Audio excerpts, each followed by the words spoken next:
What's going on, everybody? Cali Death Podcast back once again, episode 118. Flash of me in the studio was severed real quick. I'm here.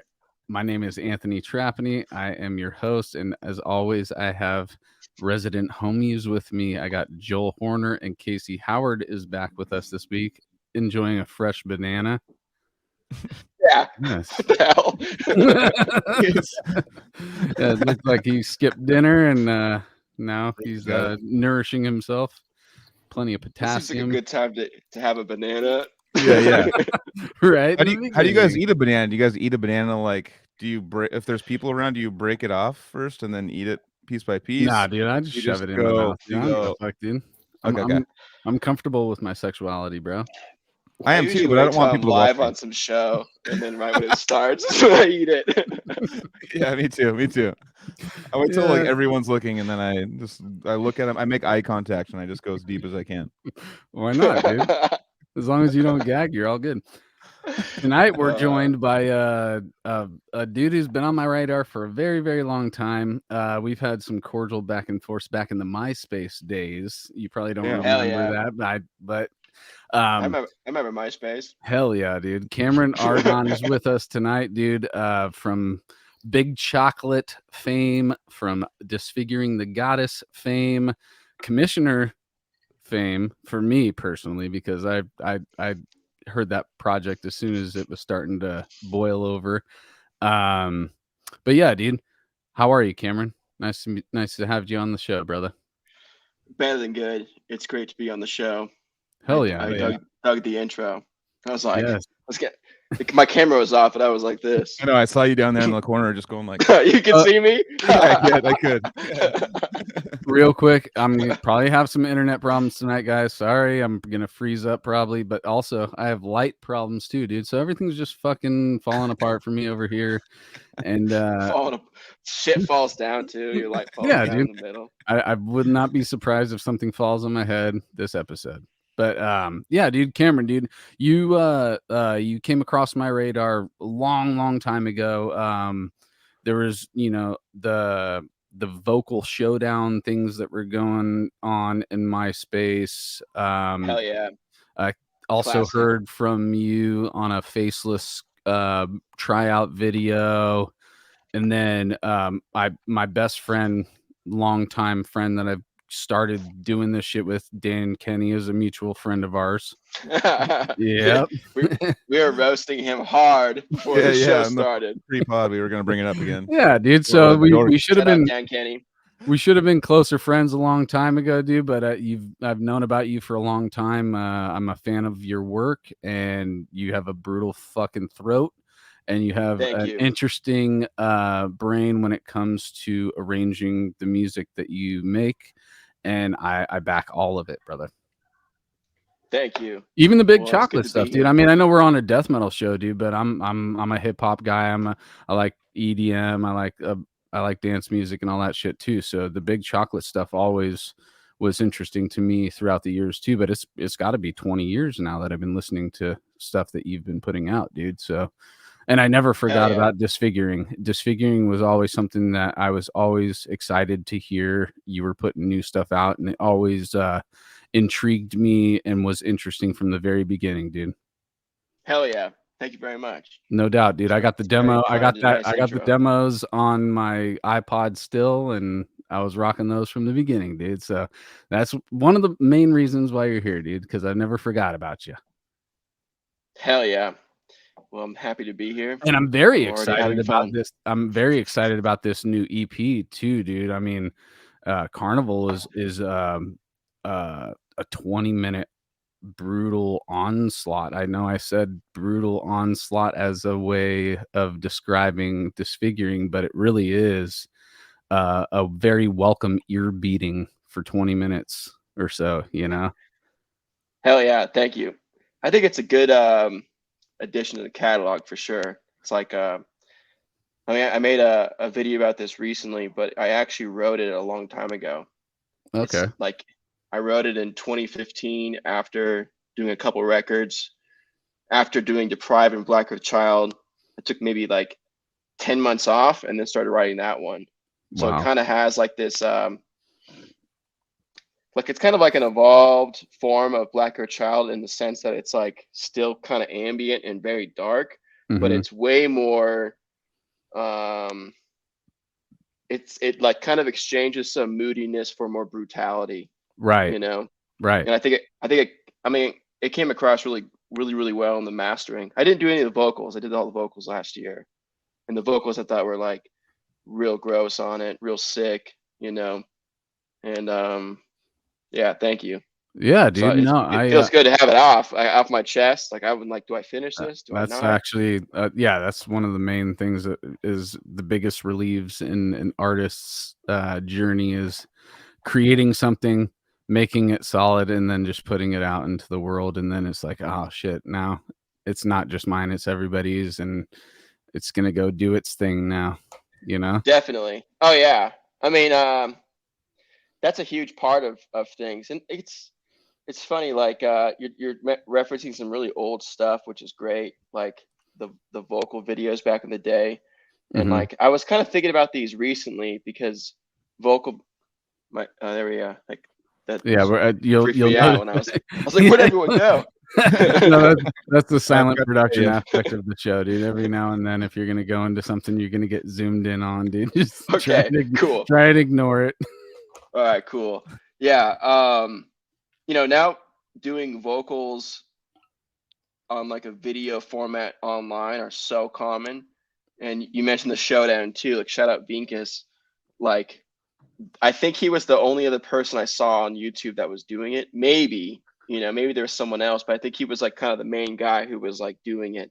And we're talking like YouTube 2006, 2007 probably. Right. So there wasn't like a lot of people on there, you know. And those were some really early vocal videos back in the day, which was great. And I think I was like 16, 17 doing those, and you know, kind of built a lot of momentum up until like we're referencing Deprive and Black Earth Child with Disfiguring the Goddess. Those came out in 2013, so I was 23 when those came out. So that's like almost a decade. Yeah, like a good 8-year spread of just being very consistent, and not, you know, not really knowing like that was like an important thing. It just was like I was just naturally kind of driven. Totally. I wasn't really like I never really thought of the term motivation much. It was just like it's just kind of what it was, habitual, just like what I did. You know, make all kinds of stuff.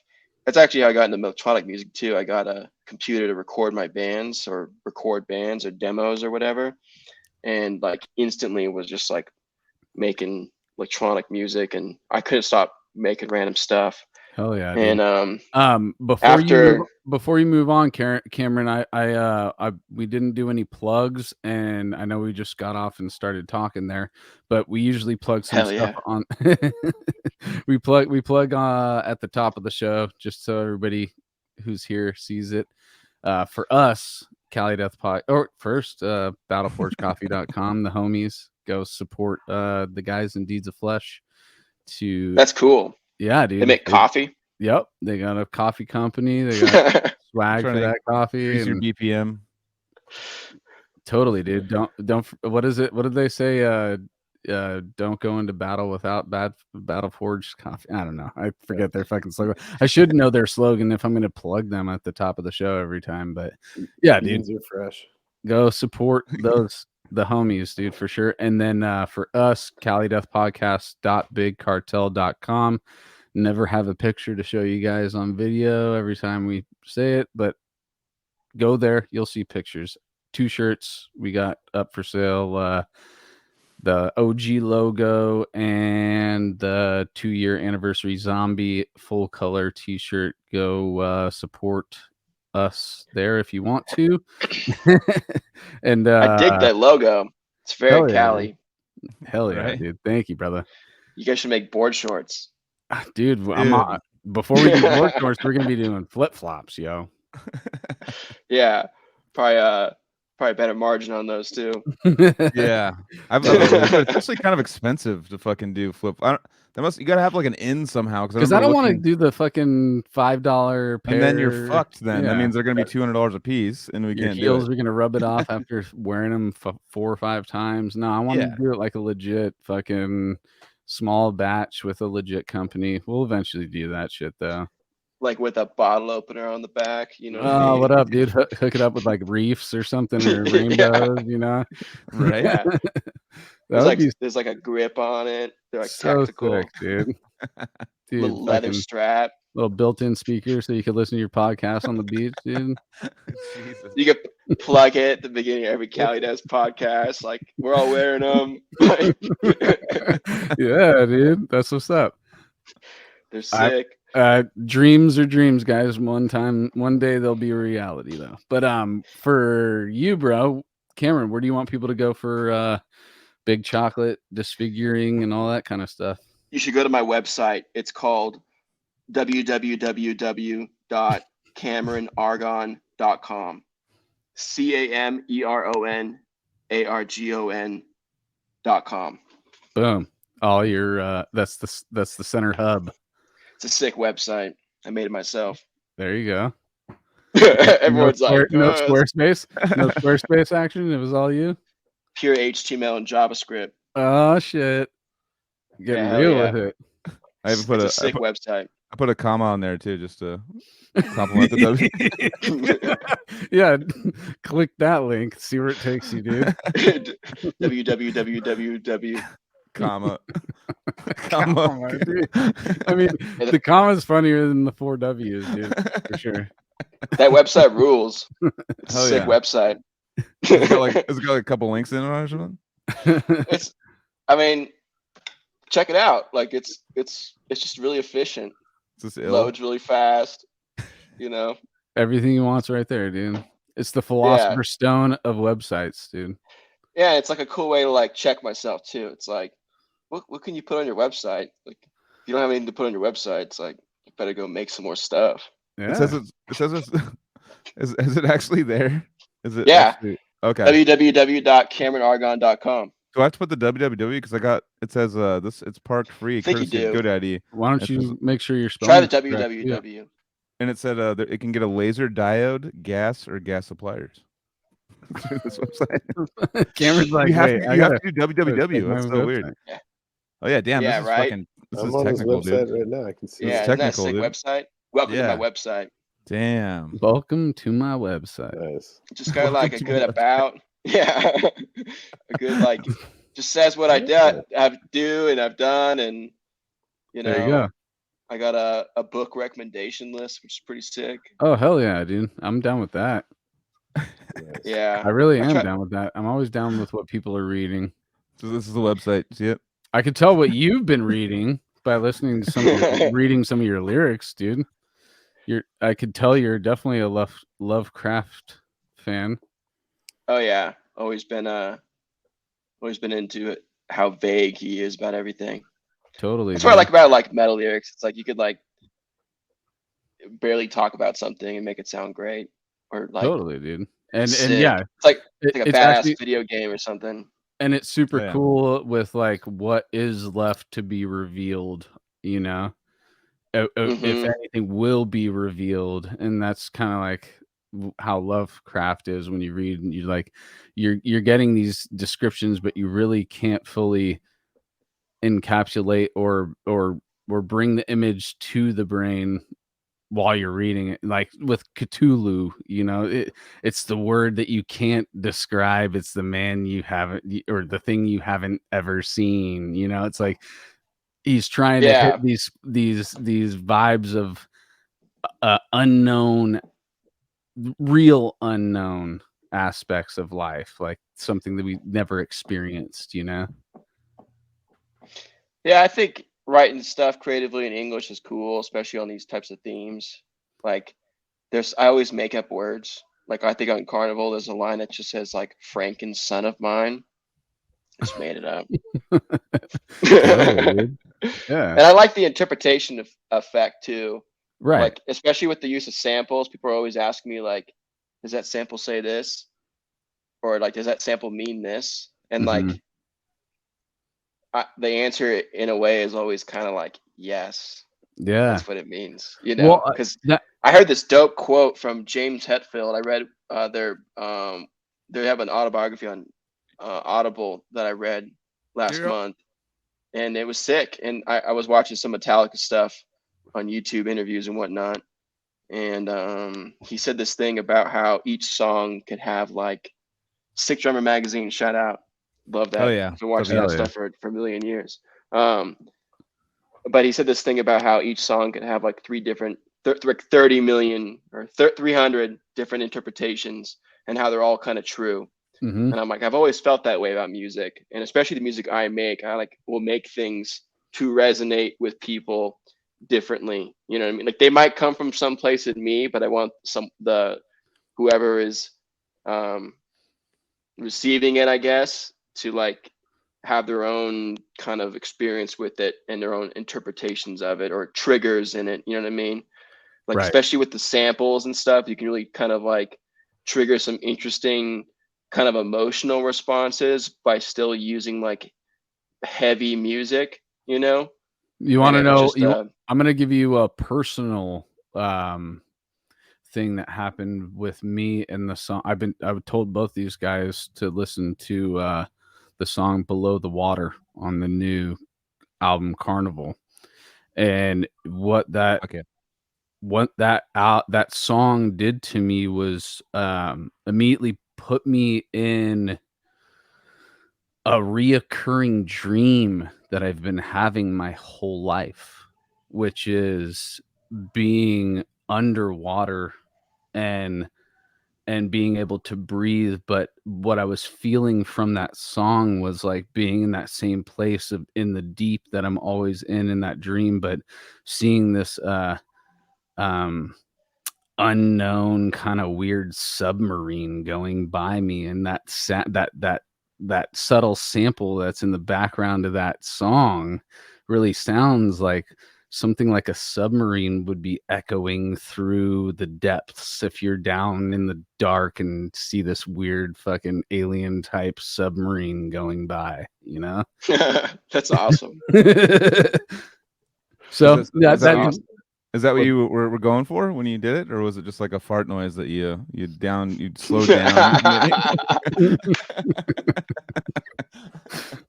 See, that's my interpretation, and that's like Joel's really deep connection, because I just like farted into the microphone. That's what. That would be epic if you could make submarine noises with your butt, dude. I mean, technology, brother. It's really great to hear this transcendent experience you've had with this music that I, just recorded my dogs growing up. And that's kind of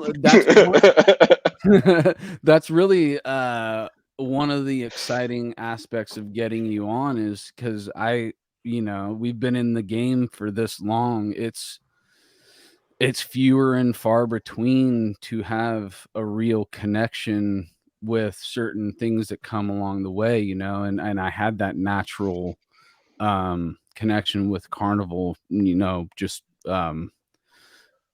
organically listening to it, because I'm like, oh shit, there's a new Disfiguring the Goddess record, and I've been, like I said, watching you throughout the years, and it was another time where I was like, this is something that just had this freshness to me, this different element, but mature and organized aspect to it. Like, I love certain aspects of slam. I'm not really like super into it, but there are certain projects that have grabbed my attention throughout the years, and it's not just Disfiguring is not just slam, but I always get this kind of like feel of you. Like Dripping had the samples and shit too when they were doing the slams, but it was a much more immature and unorganized aspect to it. The balance may have not been. It wasn't called slam when they were doing it, though. They were just doing it. Well, it's just brutal death metal, Yeah, Dripping's kind of different. Like, they're rad. They got their own. No, totally. But older. They have this like dirty, more immature. Even though it's like, it's not like porno grind and all that kind of shit. Like that's not the type of immature I'm talking about, but like I'm saying I love dripping, dude. Yeah, they got that one song I always loved where it was like has like that little hip hop sample right before it gets all sick. Yeah, dude. So I do remember that. And I love all So that. good. So I thought Yeah. that like you were touching on that, but like a little more subtle and actually with like Blood Animal. I mean, we're gonna go through. We're just jumping around now. The way that we usually do this is go through your timeline, but I just want to make one more comment with like Blood Animal, and we'll talk about it later. That one sits out more of bringing in your electronic side. Big Chocolate infiltrating Disfiguring the Goddess as much as Big Chocolate can without not making it or without taking it from the Disfiguring the Goddess realm. You know what I'm saying? Oh yeah, and it's funny because I've been making a lot of music lately. I've made more music in the last year than I've made in like the last few years combined, easily.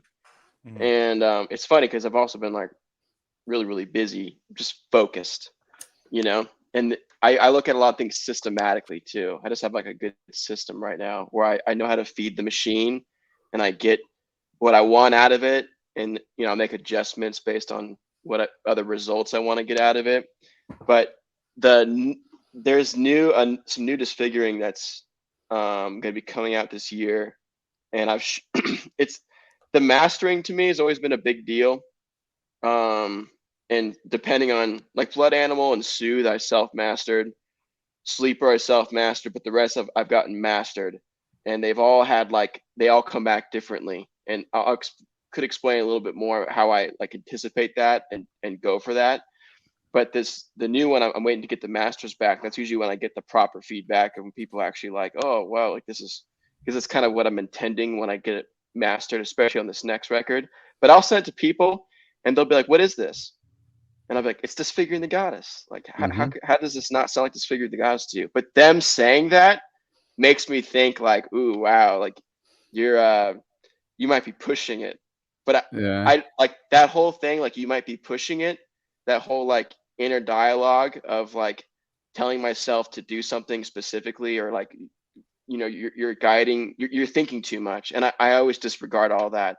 Like whatever I want to make in the studio when I'm in that place, especially when I have Disfiguring on the mind, it's like whatever comes out is going to be what it is. Like I don't care if it sounds like however like left to center it sounds, because in a way every Disfiguring the Goddess album is pretty much left to center. Like there's no two albums that sound remotely similar. I'll agree. And I think this new stuff is going to be interesting. I'm really looking forward to getting it out and seeing what the reception is, as well as like experiencing that with everybody else, because music just sounds different on Spotify. Not like sonically really, but like the way it feels when you're listening to music in the same way. You exactly. It's like this is how I listen to all my music, and now I can listen to like this shit I've just had on my computer forever, and it's public at the same time. Like it just is a whole different layer of like experiencing and analyzing your own music when it goes to that process. So that's like a big thing I'm huge on going forward, is like not releasing everything, but like making everything to be released and to go through, you know, production, go through mastering, go through distribution, and then to feel that like sense of feedback. But the sense of feedback is really just experiencing it with everybody else. Right. You know, and that's going to be a key thing of like how I think Disfiguring is going to play out in the next decade.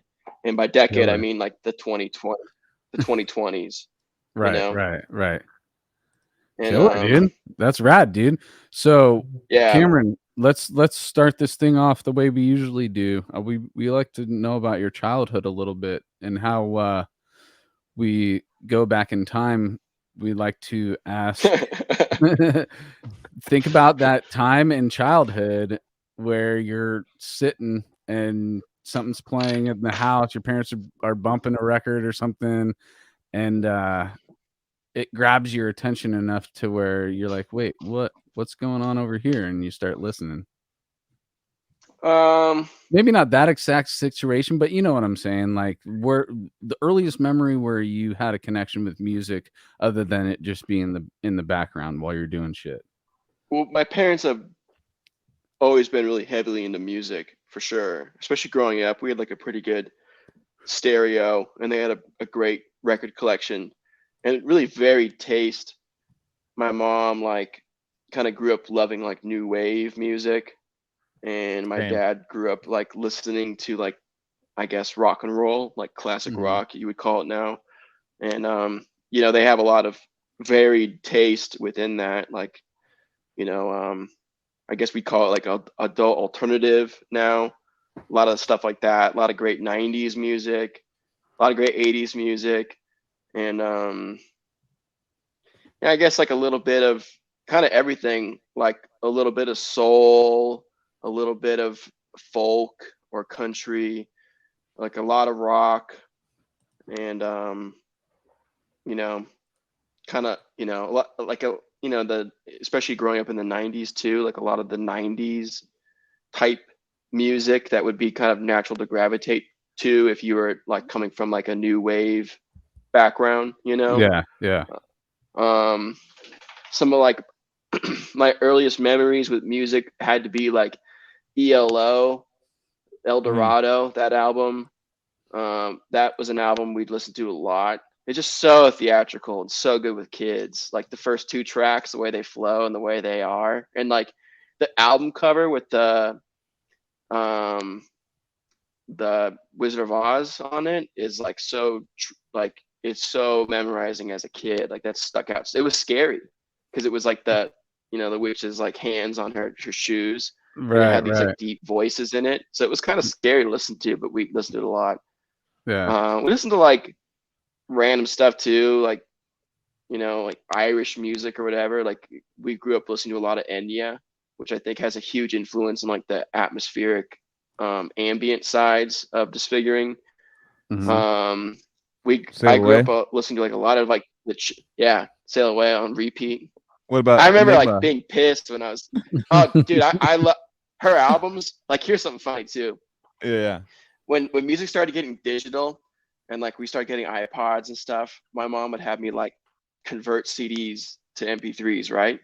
Yep. Or like, and then I would just go to the next level with it. She'd have me do one, and I would do like 20 CDs. So like when I was in high school, I had every Enya CD on my laptop, on my iMac, right? And I was just banging Enya like all the time in high school.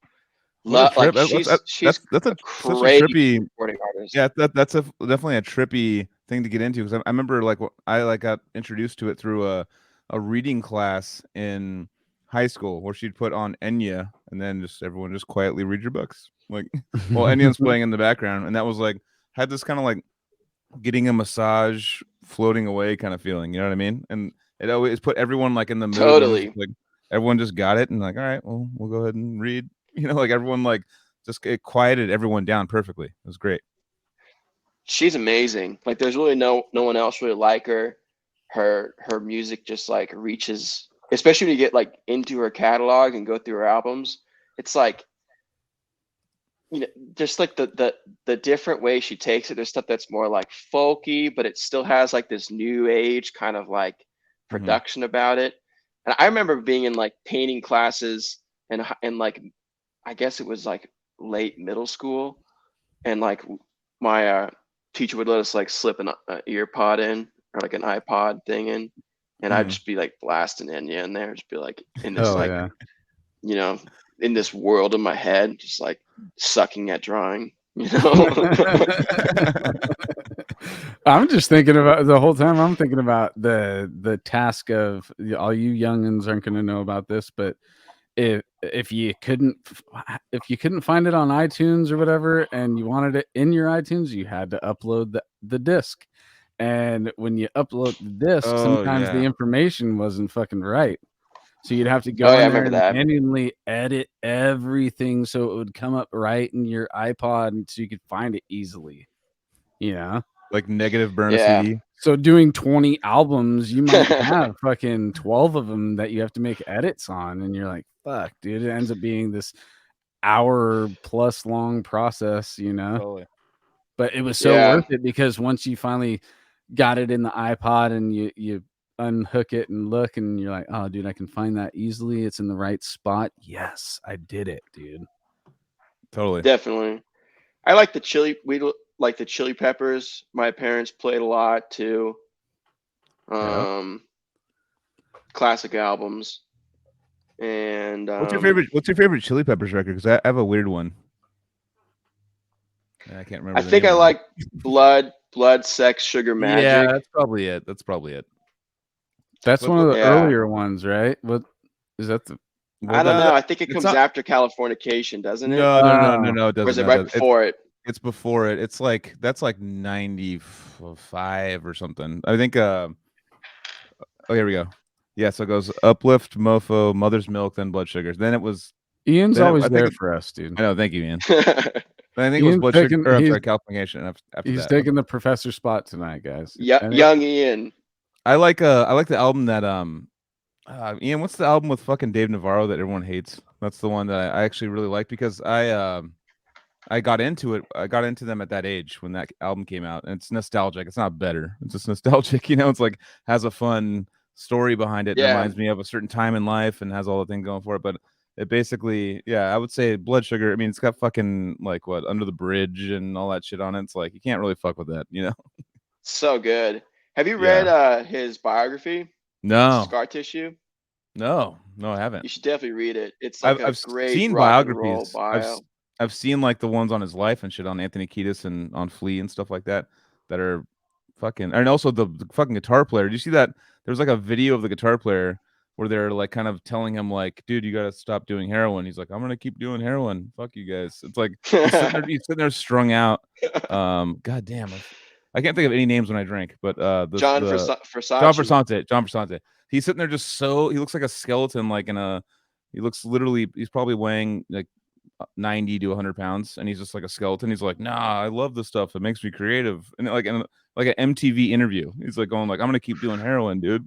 And everyone's like, what the fuck? Like, and he did, and then he finally like hit rock bottom, and then he got better, and then came back way later. They kicked him out, got better, came back. So that was everybody's, well, not everybody's, but a lot of people's mentality in the 90s was heroin. I mean, everybody who did heroin. Yeah. But you can't deny it when you really think about it. It's like, would Nirvana have been Nirvana without heroin? Would Sublime been Sublime without heroin? Like, well, I don't know. Yeah, you're starting to get some dark territory. Like, we should push all these guys to do heroin and make some better records for us. It's like the record companies are just all like, dude, we got some. So you got a $25,000 signing bonus and 7-8 balls of heroin. Yeah. You need to start your addiction to heroin right now as you sign.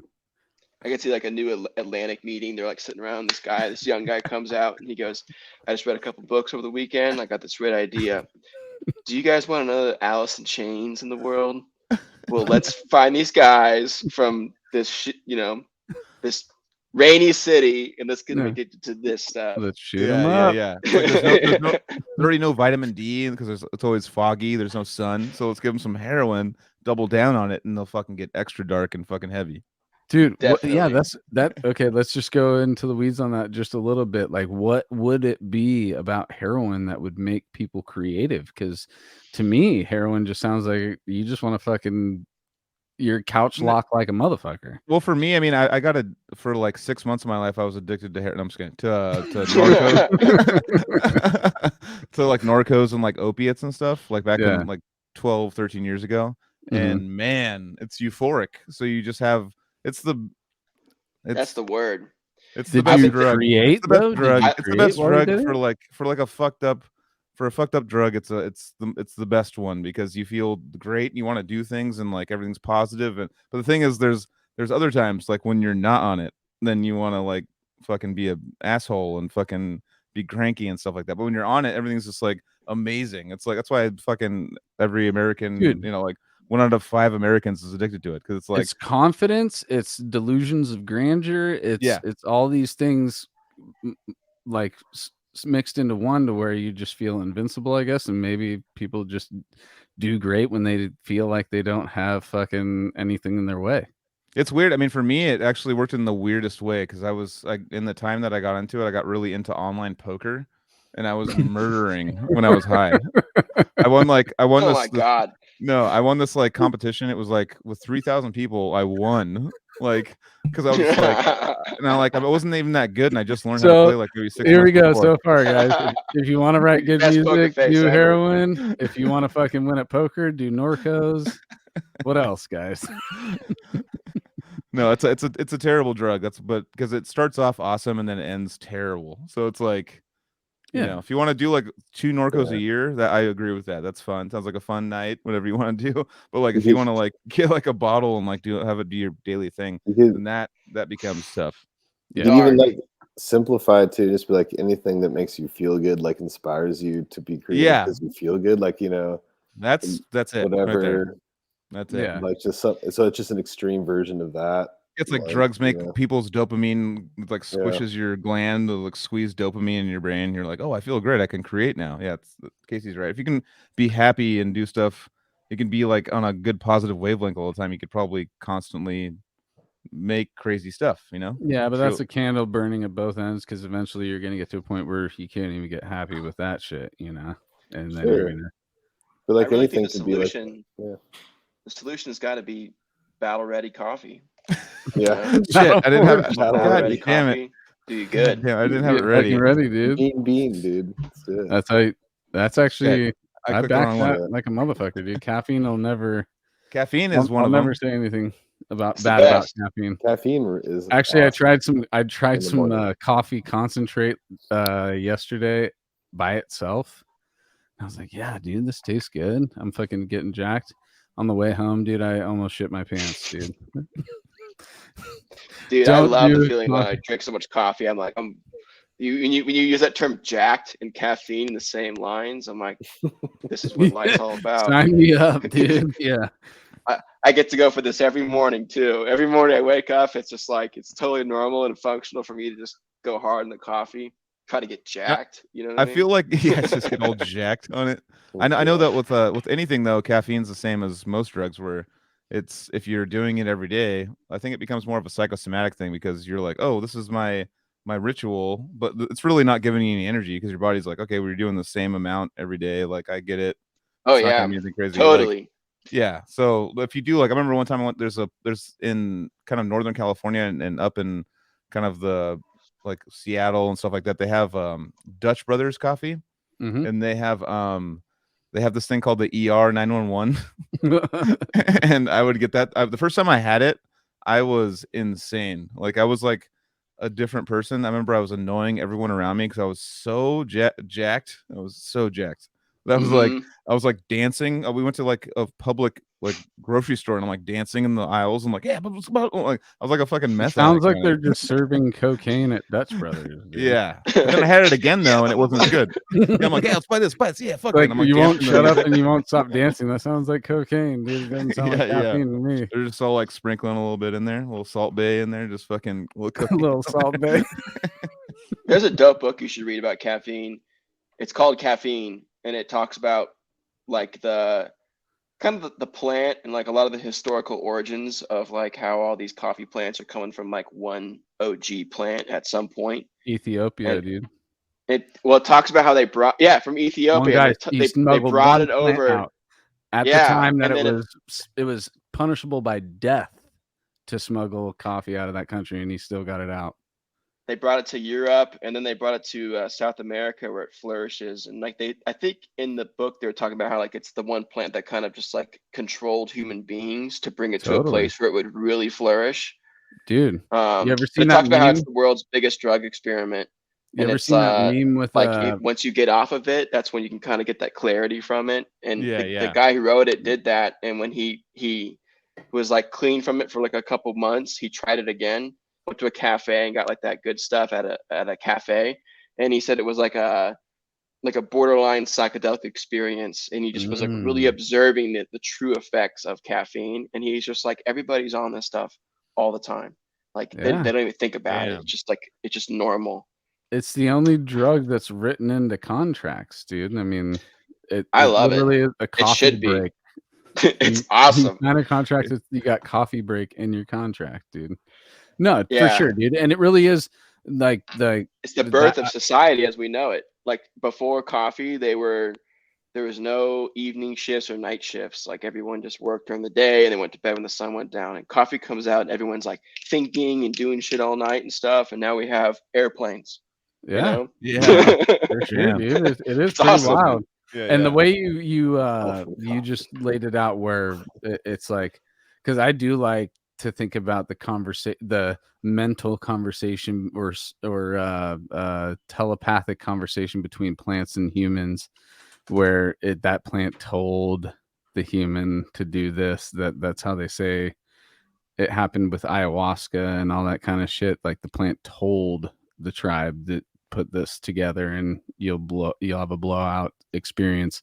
Same thing with coffee, dude. I think that totally is plausible. I mean, how could anybody else tell you that it isn't true? Because now it's like we have cannabinoids in our brain for receptors in our brain for weed. Caffeine is another thing that could just be anything that flourishes on this planet. I would say that, yeah, dude, if we can eat it, that's pretty much made for humans. If we're going to talk about God made it for us, you know. The universe made those things for us to ingest. And yes, caffeine is one of those things that I'll always love. But it is funny that that relationship, the way that it flourished in Ethiopia. There's like 300 plus different varieties you would find in Ethiopia, and only like a handful throughout the rest of the world. Ethiopia being the birthplace of coffee, it sounds pretty cool to be like, why did it be there? Why did it pop up there? What is it about that area of the world that made this thing that the rest of the world now benefits from, however long Humans. after, you know? Homo sapiens. There's another cool book you guys should read called Sapiens. It's just like a dope, dude, that's dope one book. that I've had recommended to me quite a bit. It's on my list. I haven't purchased it. You know how us book readers, there's way more books out there that we would want to read that we can actually ingest and fully, experience. But that is on my list of books that I want to read in the near future. Sapiens. I'll give you a little positive thing about that analogy of having like a larger library. Like people who don't read, who walk into a very large library will go, oh, how many of these books have you read? And then people who do read go into a larger library and they'll recognize that it's a representation of what you want to know and what you're working on knowing. Mm-hmm. So I think it's a really good sign to have a larger library or reading list than books you've actually read. I mean, every book I read makes me want to read about 5 other books. So it's totally, like, dude. I feel that same shit, dude. And actually, you made me feel good about what you just said, because it does really, if you look at it in that optimistic way, it is the expansion of knowledge that you would want to make, that you're trying to make, and you have a physical path to gain that knowledge, or your pile of books is your physical path to that, and then it just becomes up to you whether or not you're going to try and reach the goal of knowledge that you want to, because we can always make excuses. We could always get in the way of ourselves, like, oh no, I can't read, or I can't write, or I can't do this or that because I got to do this. It's all resistance. It's all shit, just naturally us sabotaging ourselves too. But sometimes life literally just gets in the way and you can't. But either way, I'm always a big advocate for reading real books too. I mean, it's cool to have audiobooks and the Kindle and all that kind of shit, but I just like holding a physical book, flipping the page, marking the page when I'm done, putting it back on the shelf, all that kind of shit. Are you a physical book guy too, or do you collect mainly digital? I mean, I used to do physical, then I did digital, and now I just like spam books on Audible all the time. Nice. And if I like a book enough on Audible, I'll buy it, Mm-hmm. to reread or to work it up or whatever. But I'm kind of a minimalist too, so I've had a lot of books and gotten rid of a lot of books. So I kind of like the digital format because it's I can keep all my books on my phone versus like It keeping is them more somewhere. practical for sure. It is definitely more practical. That's just, you know, the 90s kid in me is just having a hard time getting rid of the physical collection I've been building for more than half of my life, you know. So, so it's like Yeah. I've unfortunately gained a sentimental connection to a lot of the physical items that I'm basically in a sense an organized hoarder, you know. And but I still, you know, with like physical media in general, it's just growing up and going to the CD store, buying the CD, taking it home, opening it up, reading the lyrics, all that shit. We've talked about that many times on the show. I can't shake that, you know. When it's something that that's why I text you earlier this week like, yo, what kind of physical copies do you still have of all the Disfigured shit? Because some of the stuff I have physical copies of, but some of the stuff it's harder to find now. You know, going on Discogs, if you want a fucking couple copies of your CD, it's like 60 Yeah, some of bucks. those are Dude. ridiculous. Minimum fucking purchase, and I'm almost ready to spend that money, but I don't have it right now. I should really do like a repress of everything. My whole catalog's independent. So like the earlier ones, was like back in the like Sleeper, Deprive, Blacker Child, like the manufacturing was kind of a part of the album flow at that point. But now I'm just like it like Caterpillar I did physicals with as well, but it took so long. I just was like sick of waiting for everything. And like it's also like a bigger bet you're waging if people are actually going to want to buy it or not. And like I'm just like people still ask me for Circle of Nine CDs. That album came out in like 2010. Yeah. They still ask for it. So it's like if I write a good record and I press it at a later point, it doesn't matter how long it takes me to press it, you know?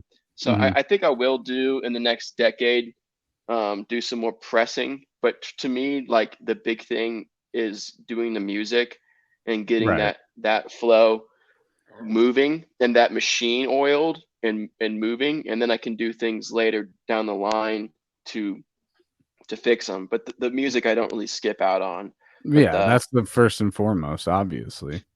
Yeah, but you know, if it's so easy to not think of it like that still. So I'm like I probably will do some represses. So hopefully the CDs aren't stupid high because that's crazy. I mean, that's cool. Like if you have it, it's $100 CD on Discogs, you know. But it's like at the same time, it's not that cool because there's a market for that. I mean, there's like I buy a bunch. I talk about a bunch, but I buy like these funny shirts from methsyndicate.com. They have like these super funny, like hilarious shirts, but the way they do it though, and they're like fucking like on Friday at noon tomorrow they have one that I'm getting. It's the cover of Vulgar Display of Power of the guy getting punched, and it says Smash Mouth on the top. And it says perfect. That's awesome. It's perfect. It says, you know, for the album title, it's also Somebody Once Told Me. And it's just like, oh my God. And I'm like, dude, I'm buying that. But the thing is, like, they sell it from like 12 to 2 p.m. So it's like, you got 2 hours to get it, and whatever orders go through. There's not like a limited supply. He just wants to know what to print, and he gets the numbers. He says, all right, sold out. And then he says sold out. And then if you want that thing later, you go like search for it. It's like, you can get it for like $200 if you want. You know? Drop culture, bro.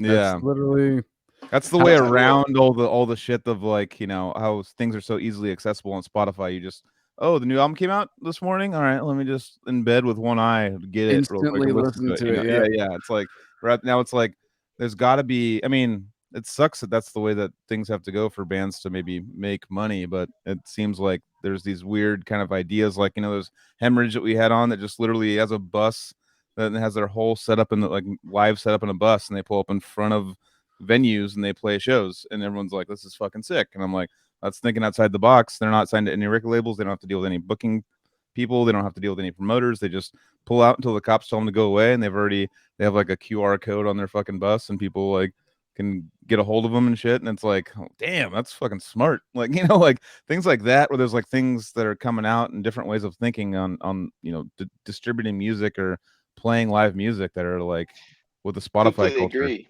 Yeah. I think like the way I look at music, like if you're gonna make music and have it streamed, like you have to accept that you're doing it for free, basically. Yeah, exactly. You know what I mean? Like the value it holds today versus the value it held even just 10 years ago is radically different. And there's also a lot more of it too. Right. Like think about how much, you know, heavier music there was, there is today than there was 10 years ago. It's just more saturated and it's easier to obtain, you know? Mm-hmm. So it's like you kind of have to, the music is, like a given. You have to do the music, but then I think everything else you just have to be adapting. And there's no like, this is what's next. It's like the adapting right now is like a jar of marbles. It's like whatever you can think of that does something cool is cool, and that's what you should just be right about. Definitely. You know, and to get back onto your timeline, I will say with your saturation comment, Disfiguring the Goddess got through that saturation for me on the new record, and that's something that made me very excited. I already said it earlier, but yeah, when things are so that's there's awesome. so an abundance of shit to experience now with the internet, a lot of it is saturated, kind of the same kind of. So I'm now as a seasoned veteran in the metal community and as a metal listener and just music listener in general, it's really got to grasp me. And I'm just saying, like, Carnival put its hooks in me, dude. Like, I didn't It's expect awesome. it. I didn't expect it to grab me like that, you know? And it did, because it made me realize, like, you know, as I'm getting older, groove is starting to become more important to me again. And because, you know, in my early 20s, I would always be like tech first, you know, and yeah tech, and then you break up the monotony with breakdowns, but the, you know, the breakdowns were fewer and far between in most of the bands that I would listen to in my earlier metal listening years.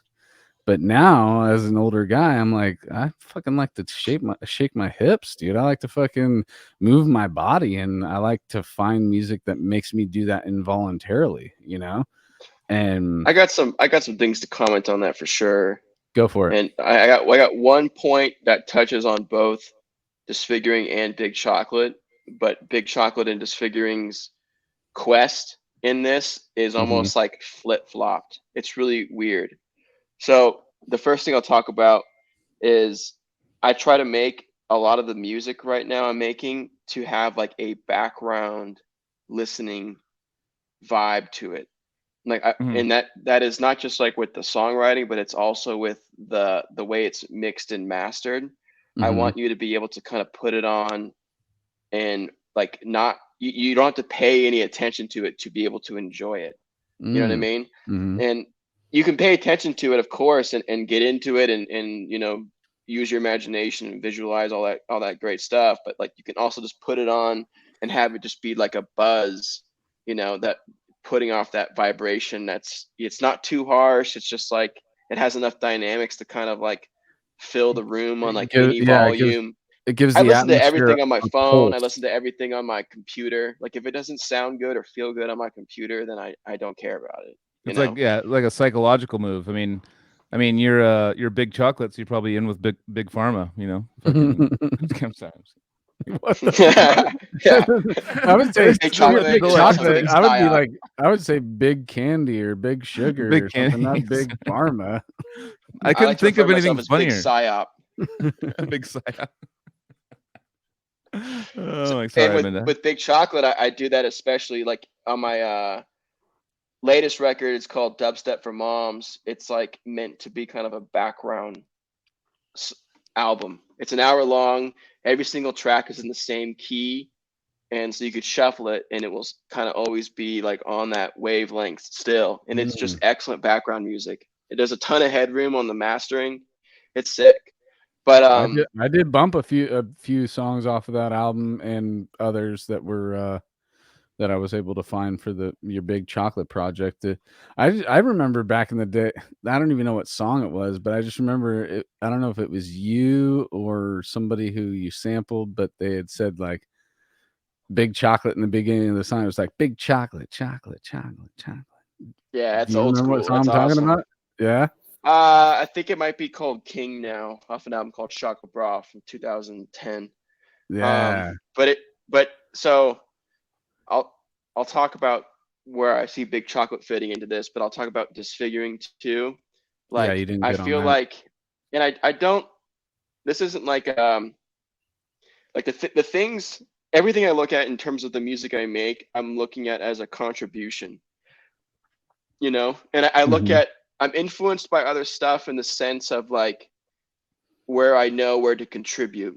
You know, like where I know I want to contribute, and like with metal, I feel like it's so, and you know, metal's a broad range, and there's so many bands out here that are doing like this a good job. Like there's a lot of bands with like the latest Sang with Suabog record is like on heavy rotation for me. I love the production on it. It just feels like you just feel like you can listen to it really easy, you know.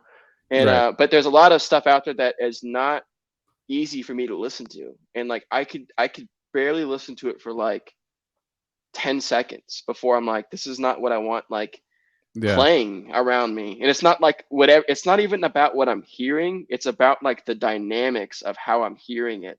Like it just Mhm. doesn't feel good to me, you know. And it's nothing to do with the songwriting or anything. Actually, like a lot of like the, and I like a lot of stuff because there's generations that like this stuff, and I want them to get into heavier music because it's a pipeline, you know. Yeah. Like you get into, you know, Chili Peppers, and then, you know, 20 years later you're, you know, jamming Defeated Sanity. It's like there's a pipeline somewhere that goes down to this stuff, right? And we Right. skipped a bunch in the middle, right? But We talked it's about it true. recently. Yep. And like I give a lot of, like right now the biggest, I guess the big buzz bands are like Sleep Token and Lorna Shore. It's like those bands are doing great stuff right now to get people into, like the people who listen. There's, I think Finn McKenty was talking about it, how there's like a Lorna Shore to Infinite, or no, he was talking about some other pop thing like Olivia Rodrigo, and how there's an Olivia Rodrigo pipeline to Infinite Annihilator. Like people who listen to that are going to be listening. So I like what these bands are doing. And I'm Mhm. not the dynamic maxed out production. I'm not really talking about either of those bands I reference. I'm just talking about like there's a lot of metal and heavy music out there that is just hard for me to listen to. And it's not those two bands, but it's you know, I'm making two references at the same thing, Yeah. right? Yeah. Totally. So Well, with yeah. Disfiguring, I'm trying to like I think the biggest inspiration behind Disfiguring is Disfiguring.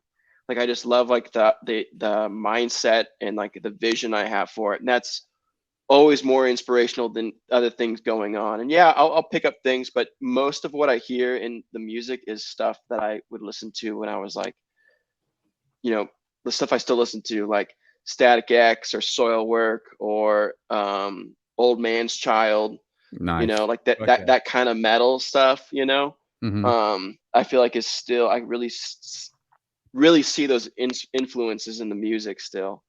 And I kind of, what I want to do with Disfiguring is just like make really heavy metal, right? But I want it to be kind of like easy listening in a way Mhm. where it's like you can play it in the car with like your wife or girlfriend that might not like that stuff, and she could be like, I kind of like this song. And I kind of feel like there's bands that are kind of hitting that right now, but I want Disfiguring to hit that, but it's going to be like, it's still going to be disfiguring in a way. Like it's going to Yeah, be, that's the cool. vocals are not going to switch. There's still going to be a death metal vocal type.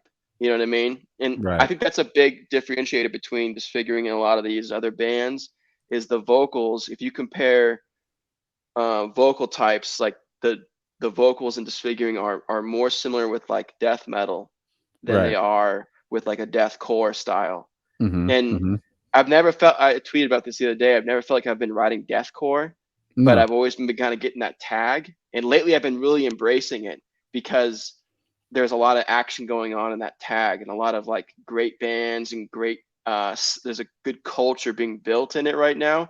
So I'm like, if they want to like say, and sometimes I listen to older Disfiguring the Goddess, and I'd be like, yeah, I can hear some like deathcore influence, but I think it's just the I just liked like Despised Icon a lot and stuff like that, like the stuff that a lot of these deathcore bands maybe were listening to as well. You know what I mean? Like that, I call it deathcore, where it was like, and it sounded different. It didn't sound like how current deathcore sounds. It was like a pure combination of death metal, hardcore, and grindcore, and it sounded like those three genres combined, right?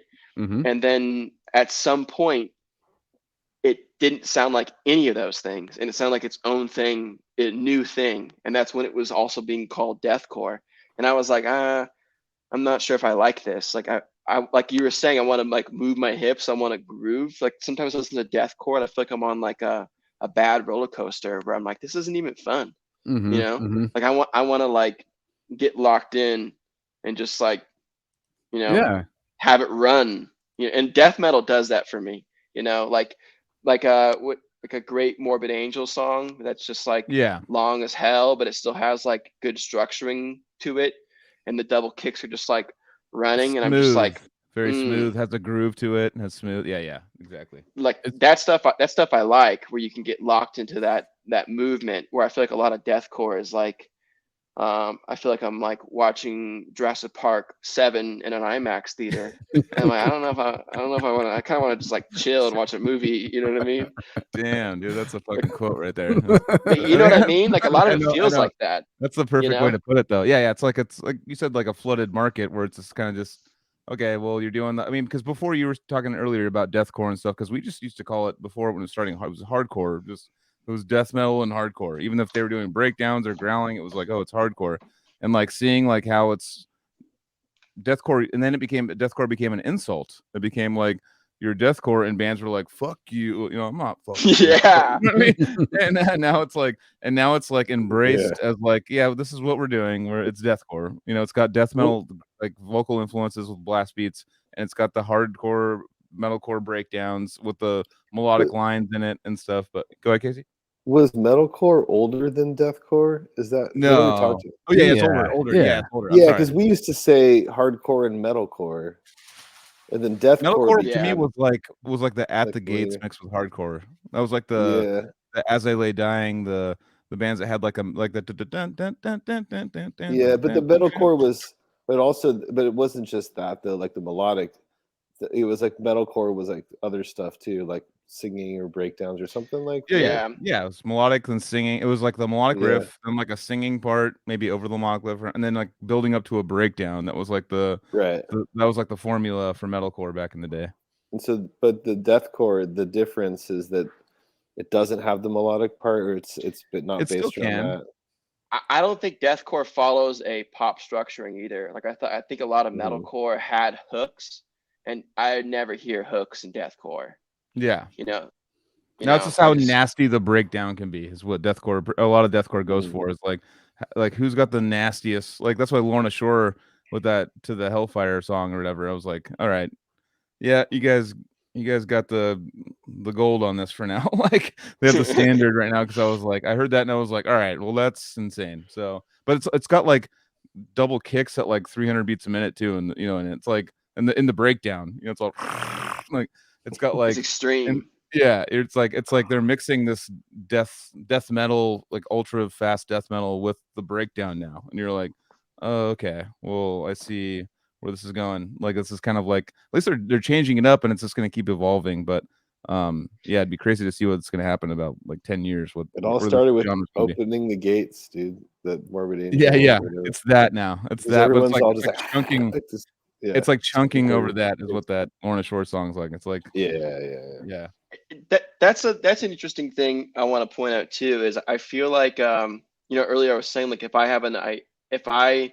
am having a conflicted idea in my head when I'm writing, where like, is this Disfiguring the Goddess? I don't even think like that. I never like overly critique anything outside of the flow. I get in the flow and I'm in the flow.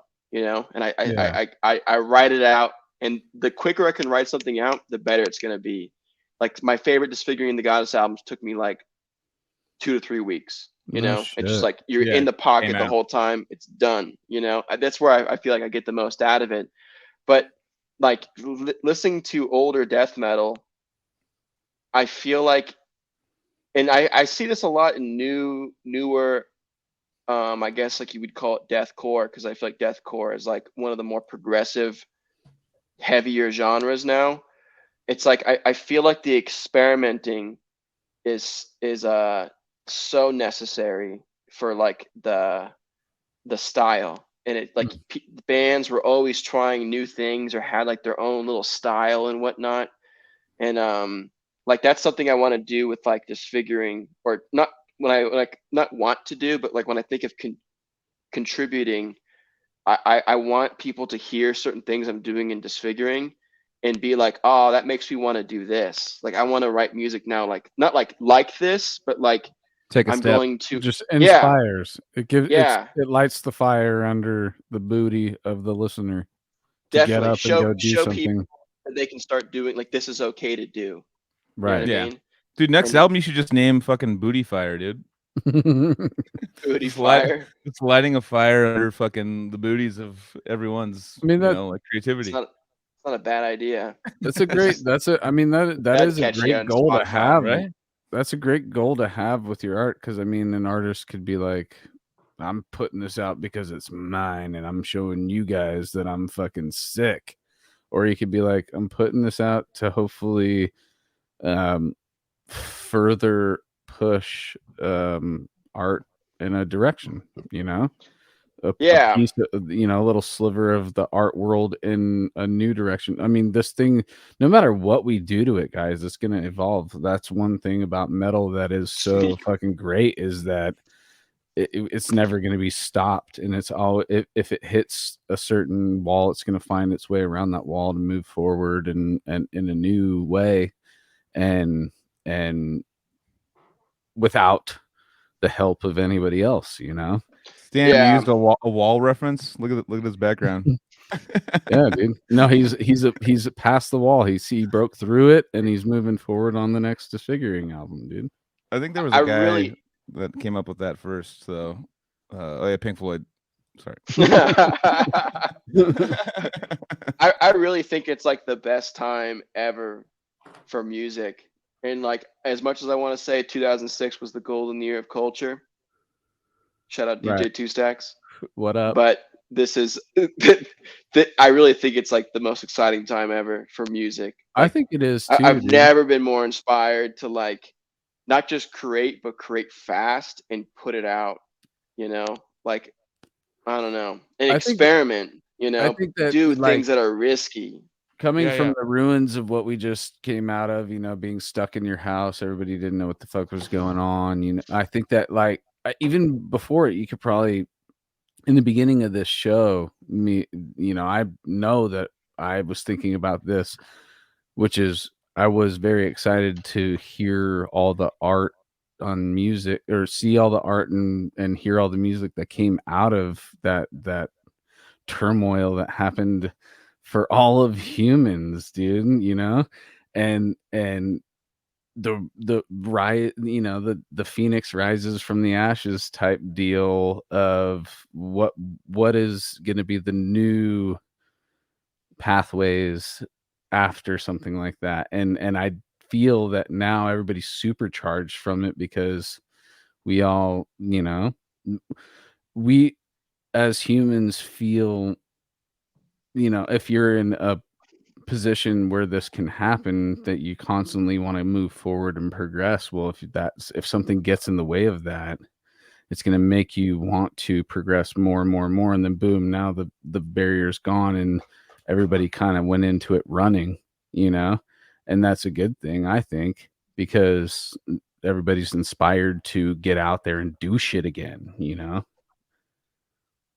I don't know. Long rant about, I don't even know Yeah. if it had anything to do with what we were talking about, but No, I think that was a good. I think that was a good kind of moment for a lot of things. You know, it was a good because everyone dealt with it however they wanted to deal with it. You could have you know, because when I in like 2015 to like maybe later 2018, 2019, probably later 2019, I like kind of was not trying to do a lot of stuff.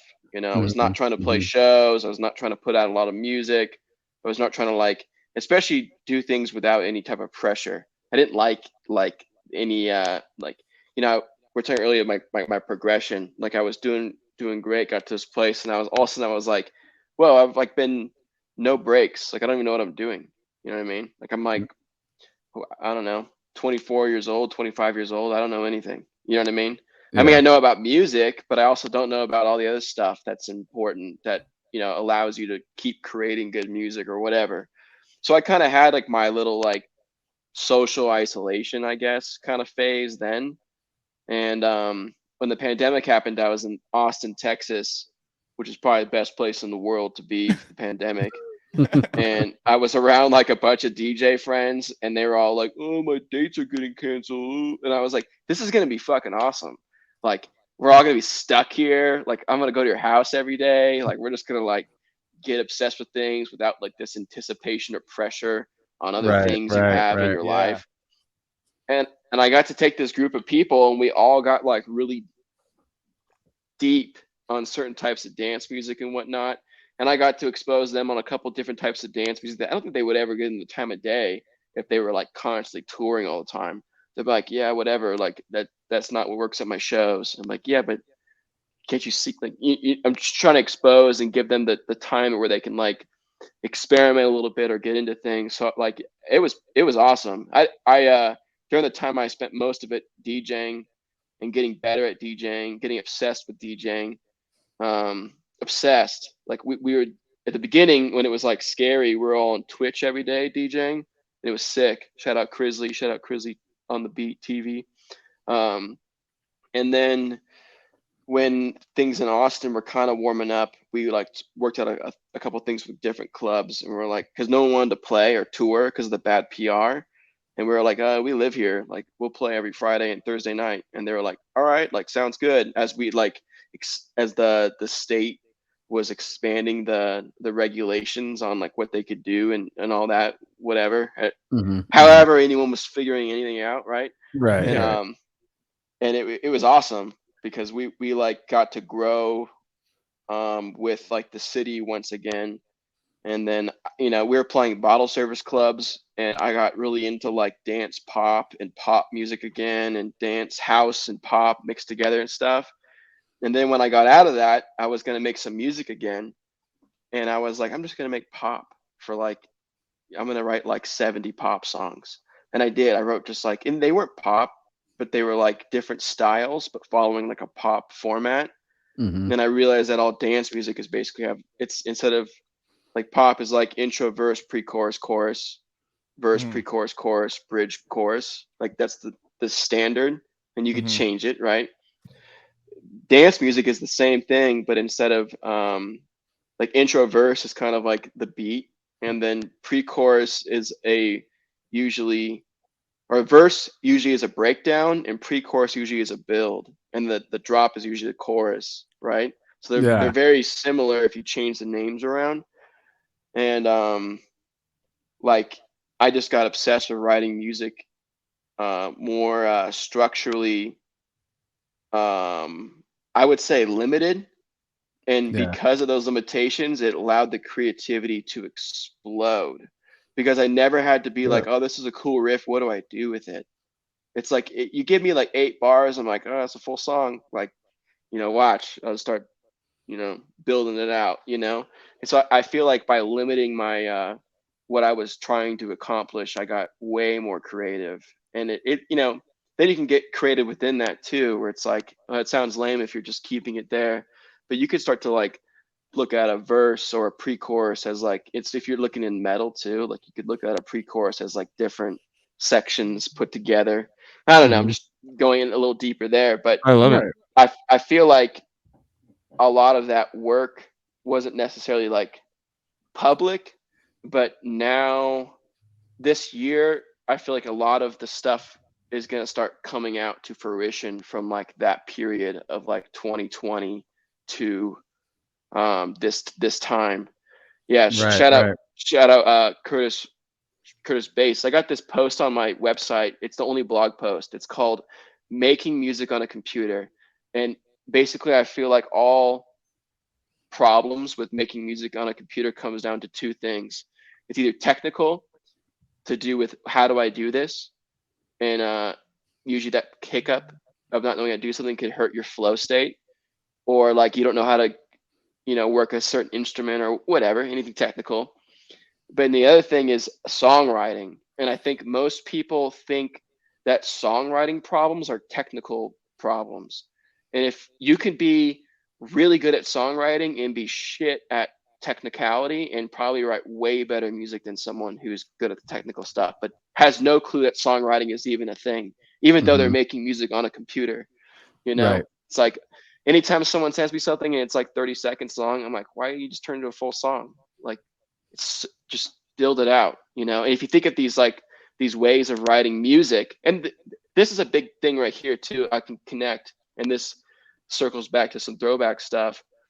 The difference between like music is artistic, music is expression, music is to me movement, which I think we've all established is something we like. We're just like, you get a movement, you get a groove going, you get and this is a BPM, this is a beat, right? But the way you feel is a key, you know, and each key has a different vibration, and the vibrations make people feel differently. And as a DJ, we were only playing in certain keys, and it was just me and my buddy at some clubs, and some of us, and some other nights there'd be like 5 of us, and we'd all be in rotation all night.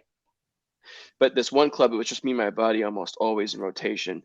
And when it was get really packed, we'd play at the same time. Like in the beginning, we'd do like maybe an hour, switch off, and then when it get popping, we'd do like 2 or 3 tracks each, and we'd just be going back and forth, and we keep it in the same key, and we communicate between each other when we'd shift keys, or you just go with your gut, like it's time to shift keys.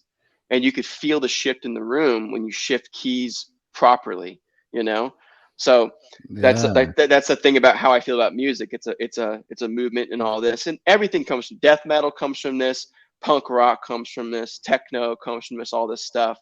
But I always make this distinction, and this is how I think about it with the songwriting aspect and how it complements art and creativity and whatnot. I think about punk music and how punk, all the artistic attributes of punk rock, right? The attitude being a huge one, right? And the attitude influencing the way they played, you know, influencing the type of riffs they played, influencing the type of way they would sing or yell or whatever it was, influencing the beats, right? The whole attitude, the everything. And I think that what happened, and I think the kings of it are Blink-182, because Blink-182 start off as a punk band. You listen to early Blink-182, it's like punk, right? It's fast, you know, whatever. But at some point, they learned how to write a song, and that is a huge element that I think so many things that are like, especially we're all into as like being huge fans of alternative music, is something we've like don't recognize immediately, because we're drawn to the attitude, we're drawn to like whatever is happening, right? But the thing that gets missed on, which I also think like the 70s and probably like 80s did really well, but the 70s especially was like they wrote just great songs. Like the Bee Gees, the Eagles, like these people wrote songs, and they're not sitting around guessing.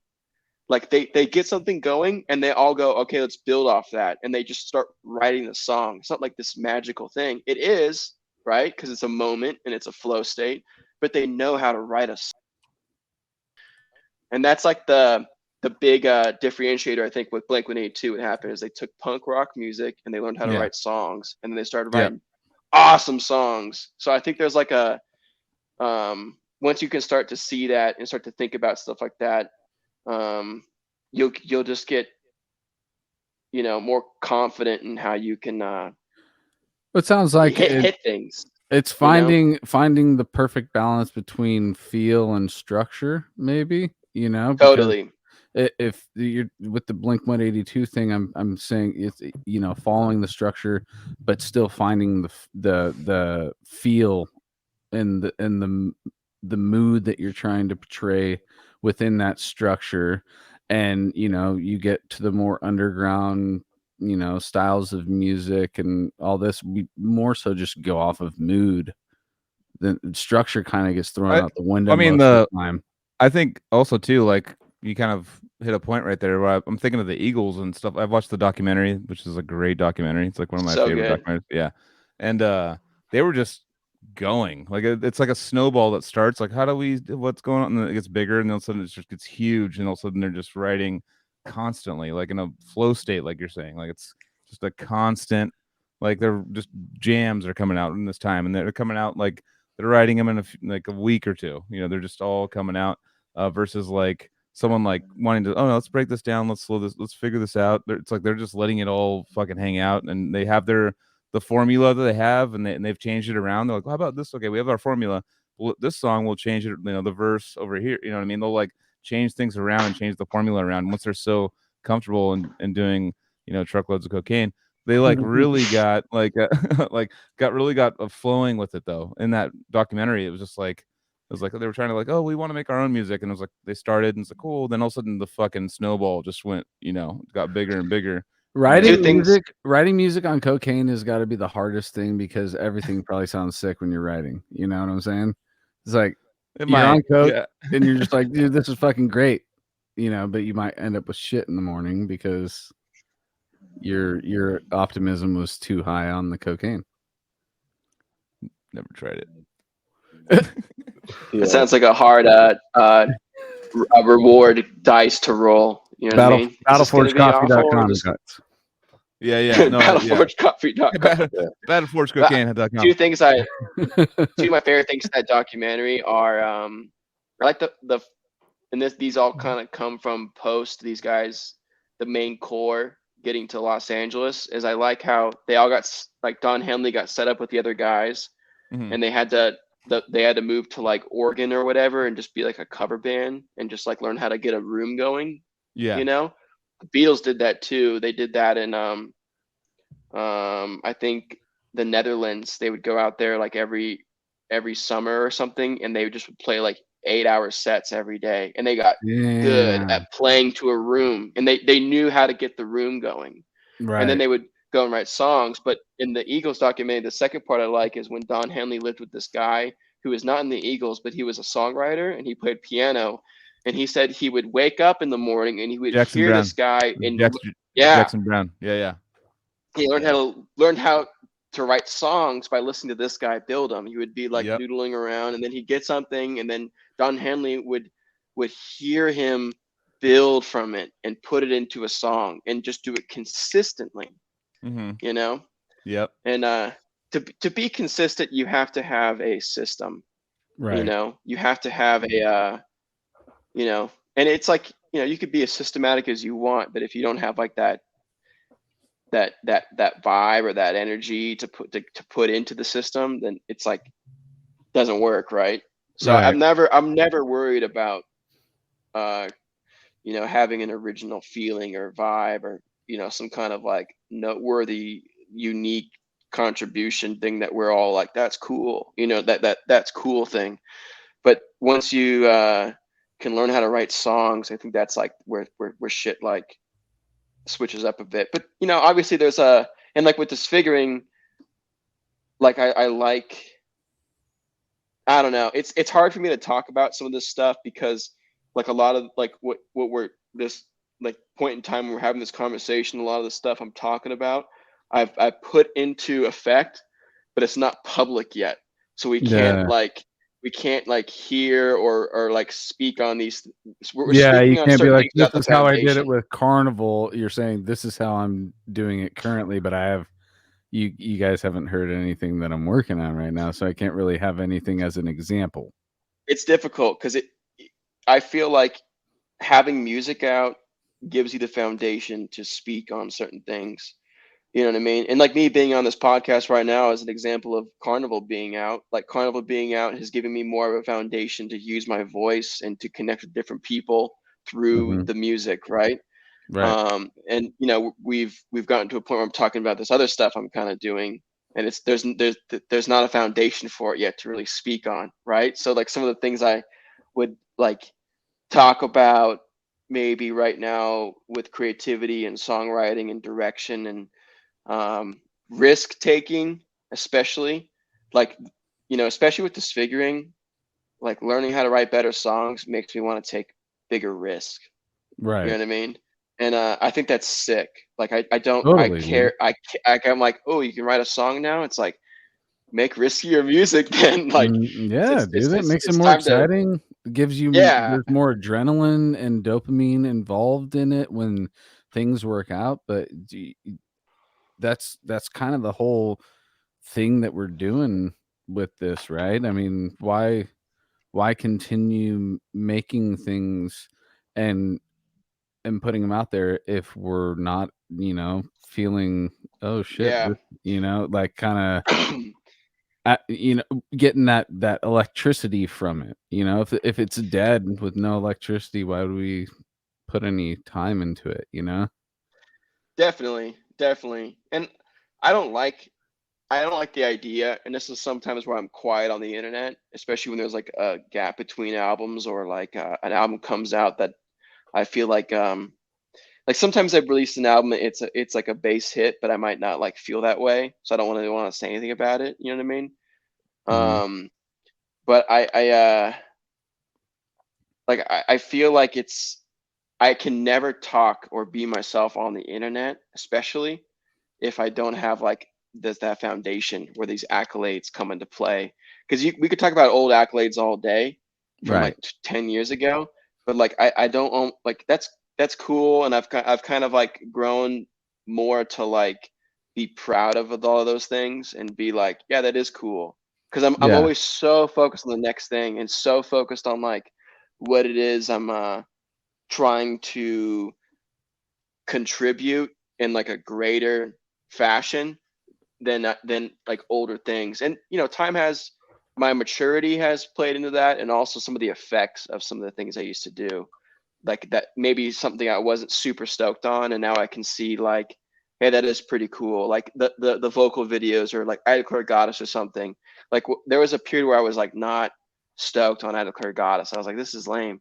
And then now I'm like, that's pretty cool. Like that's like an OG like seed of modern deathcore is I Mhm. Declare Goddess, that video. I'm like, that's pretty cool. Like, but I'm still like don't want to like go around talking about it because I'm Right. always on to the next thing, and I feel like the Yeah, and accolades, like your ability to have a voice or to be inspiring, should be dependent on like if you're actually walking the walk, if you're actually doing this shit like every day. I don't care if you did something cool 10 years ago. I want to know if you're doing something cool like still. that's how You know what I I mean? feel all the time, dude, when like and Joel probably feels this too when people come up to him and talk about Decrepit Birth and Odious Mortem, or if somebody talks about Servile or Cryptic. I appreciate that those albums made an impact on those people that have the courage to come up and say that. But I don't I it's so far in my past that I don't have that same connection, so it's kind of just like, "Oh, yeah, dude, that is that one thing that I did," and it's cool that you're down, and I'm glad that it's still, like, something that's being talked about today. That part is cool about it, but, like, my connection with that art isn't, like, as extreme as the person who's talking to me about it. So it's just like it's kind of this weird thing where I'm like, I'm trying to do I'm in the middle of hitting a wall in my writing right now, and so this is what's going on in my head. I'm like trying to make the new thing, and I'm slow right now with like working on it, and you're talking about something that I've already done, and I'm just like, sick, dude. Yeah, I'm trying to Yeah, get this thing done, and I'm it's not gonna good really to be sit here proud and of it though. You yeah, know, like totally, Yeah, dude. yeah. it's really you can definitely be proud of it and help celebrate certain things with other people And I without can get to that point where it's like I have feeling the like you're like, you know what I mean? Like and that's something I've learned as I've gotten older, like where I'm like, all right, like it is cool to celebrate past wins for sure. You know what I mean? Right. But I think I don't know. I think And I think nostalgia a lot is of such an important thing in so many other aspects of my life. Like, why can't I be nostalgic about the stuff that I've made in the past as well, and think about where I was in my life when I made that, fucking 15 years ago or something, and try and connect with it again,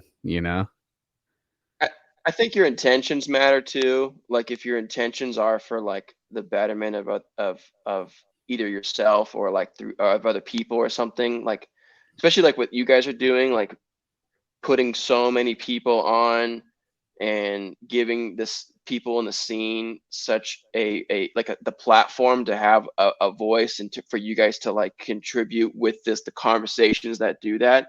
It's like that there is a side to things where like it's not that you always have to be I don't like you guys are creating stuff, so I don't want to say like creating is the word I don't want to use, but it's also you guys are still doing it. But it's like there's like a teaching element that I think is very important, and like an inspiring element that is very important, or like I don't say mentoring element, but like something that's pretty much, I mean, how I look at it. I mean, for me, like if someone comes up, I mean, if they talk about the podcast or that, whenever someone comes up and they're like, "Oh yeah, I fucking love the podcast," I'm like, I use it as like a therapy on Thursday to get drunk and talk to people I want to talk to. It's kind of like a thing. And same with like music. Like people talk about Cryptic and stuff. That's like because get so many people hit me up about Cryptic and stuff. And it's an album we did, Cryptic Implosion, in 2007. I think it was. It was a long time ago. But it's to me like I never liked. I mean, I don't dislike it, but at the same time, like when I hang out with friends that are like Dan Kenny, when I hang out with Dan Kenny, he'll be like, "Oh, this is my friend Joel. He did this. That's how he introduces me to people." Yeah. To go like, all right, he's sick is what he's trying to say. He's like, he's super sick. You know what I mean? And to me, he's done like sick things. Yeah, and to me, like that time in between, like me not getting to know the person and him describing me. Yeah, Like, just it's the sitting most there. awkward. It's the most awkward thing that I want people to know me like as like a dude that just like works for a living and does. I don't want like me to be described as like, oh, this is Joel and he's cool because this. I'm like, dude, just let me talk for a second. I think I'm pretty cool because like I can talk. I don't. That kind of. I don't like the ego part for me is gone. I'm just like I don't like that at all. I get all for weird sure. about it. But the anti-ego mentality is going to make you think like that. But maybe you can also be like, this is Dan's way of getting rid of certain hoops that you would have to jump through. Yeah. Get No, to I get a it. certain comfortable I part 100% get of a it. conversation. Hey, here's commonalities that you guys have. If you're down with projects that so it's just like kind of like that's the optimistic way of looking at it is, and I've said it about being into underground metal and going to shows and all that. You just have these certain social hoops that you don't have to jump through to get to a certain level. Just like, oh, dude, we're already on this level. Let's fucking party, dude. Dude. But yeah, building a dope reputation. I just got dog all over my slippers, dude. No, but all right. We've been ballroom the house slippers going. Your microphone's all kind of quiet. You're all like, dude, I just heard both. I got dog poop all over my slippers. Dog poo. Oh, you stepped in dog shit. It's raining, and so my dog like did his diarrhea walk all over the patio, and I didn't even notice it. I stepped out for a second, and I was just like, "That's not mud." And I was like, "Sweet, ruined a pair of slippers like in like 30 seconds." That reminds me of that Adam Sandler movie where he lights that bag on fire and is yeah, it's pooping. Oh yeah, dude. He's always stepped in the shit. he called the shit poop. Or they called the poop shit. Or no, shit poop. Yeah, poop. You called the shit poop. That's so funny. Dude, I mean, so and now funny. if you show that to someone, like it's like this is a perfect example of why people listen, or like older generations listen to certain styles of music and they're like, this was the time. It's like if you show that fucking scene to a kid nowadays, they're probably like a teenager, but it's already seen all the fucking Instagram reels and shit. It's like, he called the shit poop. They'll be like, and they'll be like, you know what I mean? They'll be just like, where's the scroll punchline? on. Yeah. You know what I mean? It's like it's so like saturated now. Like, back to saturation, but it's so like people like we're just sitting like, dude, you remember that fucking first riff in Paranoid, brother? That was you know what I mean? It's like the same kind of thing. You know, I think of that. Yeah, that is funny. It's just fun. Like I think about Pantera all the time. Like we're talking about like music that got you into stuff. Like I got into a couple soundtracks. Like I was into like started getting into Metallica and stuff, and then I started getting like I was into Rage Against Machine, and then I had a guitar How are teacher. you? And he was How are you like, coming across this? Did you have friends or cousins or older brother, older sister? Who was feeding you certain things at a young age? I had an older cousin that fed me a lot of dope shit. Like Yeah. he fed me all kinds of stuff. He fed me like Alice DJ, Better Off Alone. He fed me Dr. Dre 2001 Nice. and that stuff. But then he also fed me like Lamb of God, Zayo, Cradle of Filth. So he was diverse like too. And he was not like a metal guy. He was not he just liked all kinds of music, but he was like, you should check this stuff out. But Right. it's fun. This stuff he was kind of more so planting the seed, because I remember how Lamb of God sounded the first time I heard it, dude. It sounded like pure noise.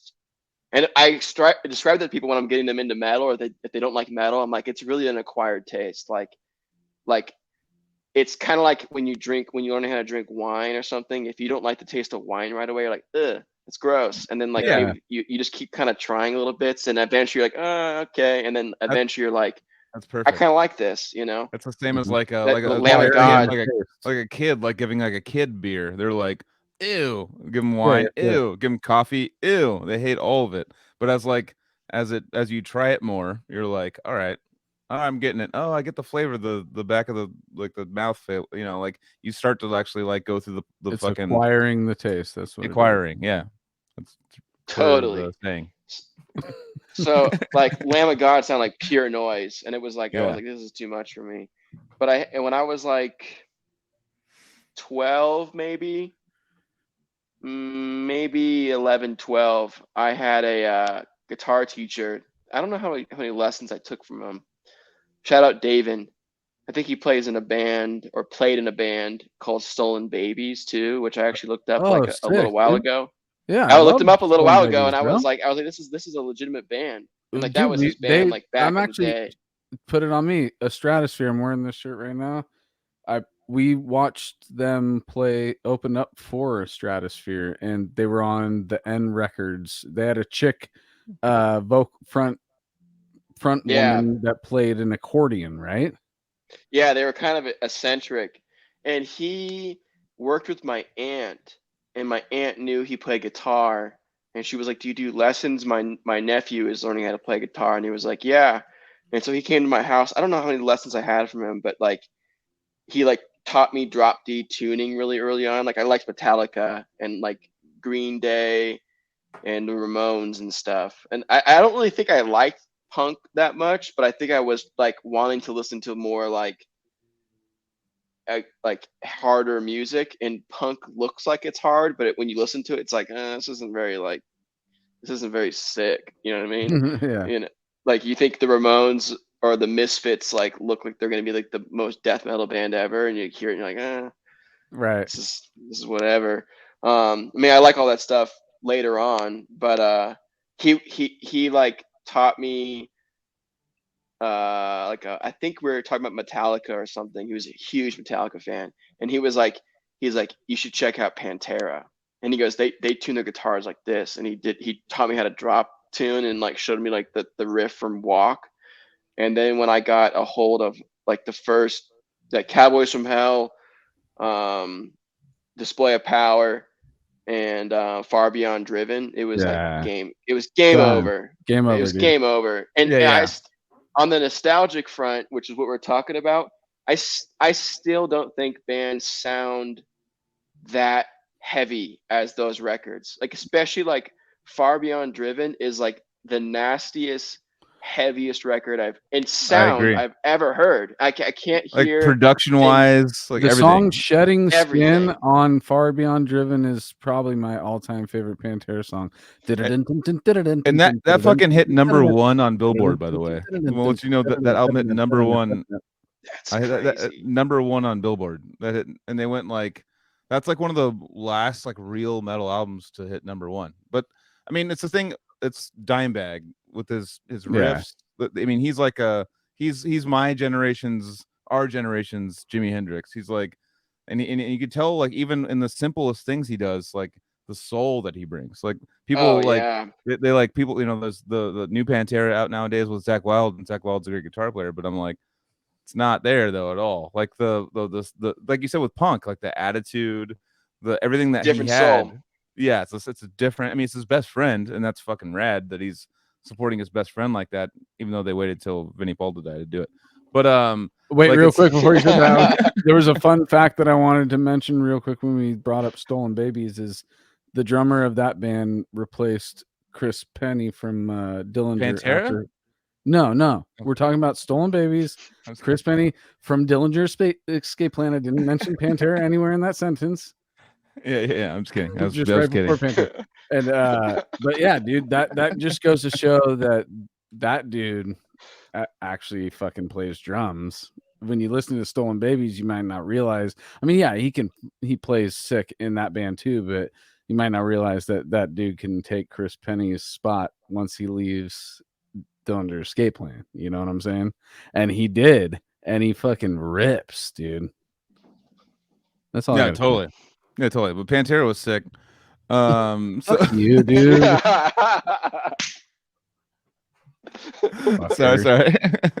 I know you're stuck on the Stolen Babies when because I saw. I just wanted because I saw wanna... Cam changed the subject, and you were like, "But I have more." Because I cut everybody else. I cut everybody off all the time. 118 episodes in, and I was like, "Wait, this is still." No, one thing that's hard about this podcast is that like, no, I'll hold it. Like you guys will like be talking about something, but everyone's talking the whole time. But I'll be like, I got something sick to say about the subject, and then the subject gets changed. I'm like, well.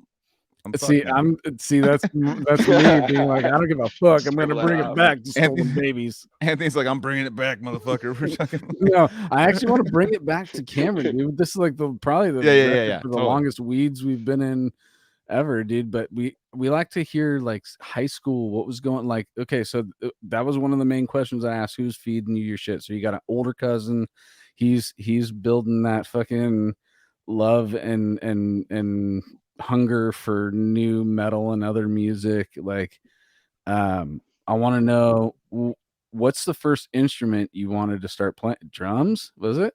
No, I think I played piano a little bit, and then I got into guitar because it's the ultimate soul stick of expression. Yep. It is. People just play it. Everyone plays it different, you know. Totally. Like Devin Townsend has this video about like just picking differently. Mm-hmm. Oh yeah. And man, it's so sick. Like he just talks about these subtle little differences of how you pick and how much of a difference it makes. And those were things I was like really keened into of how I played, but I would not really like, I couldn't verbalize it. Like I wouldn't think to say that out loud, or you know, not, you know, I was like, whoa, he's duh, you know. That's probably, you know, I think one of those things about certain guitar players, just like they just play it.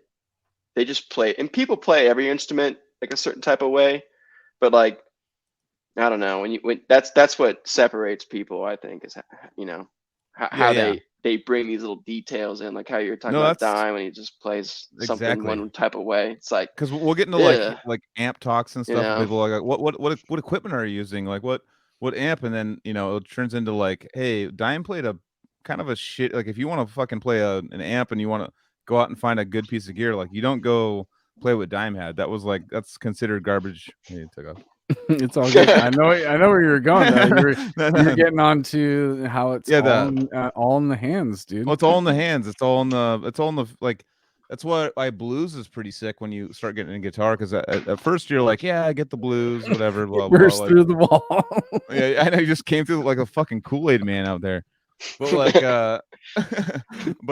it's one of those things with just like how you express yourself on it. Like, yeah, like I mean right now I'm starting to play again, so I'm learning Opeth songs and stuff. I'm doing the things and stuff, and I'm not playing it like they're playing it, but I'm playing it like how I think it should be played, or like how I want to play it, how I want to play it for fun. But how they're doing it, just maybe one, it's like a strumming thing, and they do like one little extra strum, or they vibrato the middle part of the chord, the middle, you know what I mean? Like they do something like different that gives it their like allure and vibe of like, you just, I don't know, buy into it more when you hear it. You know, it's also, you know, Totally.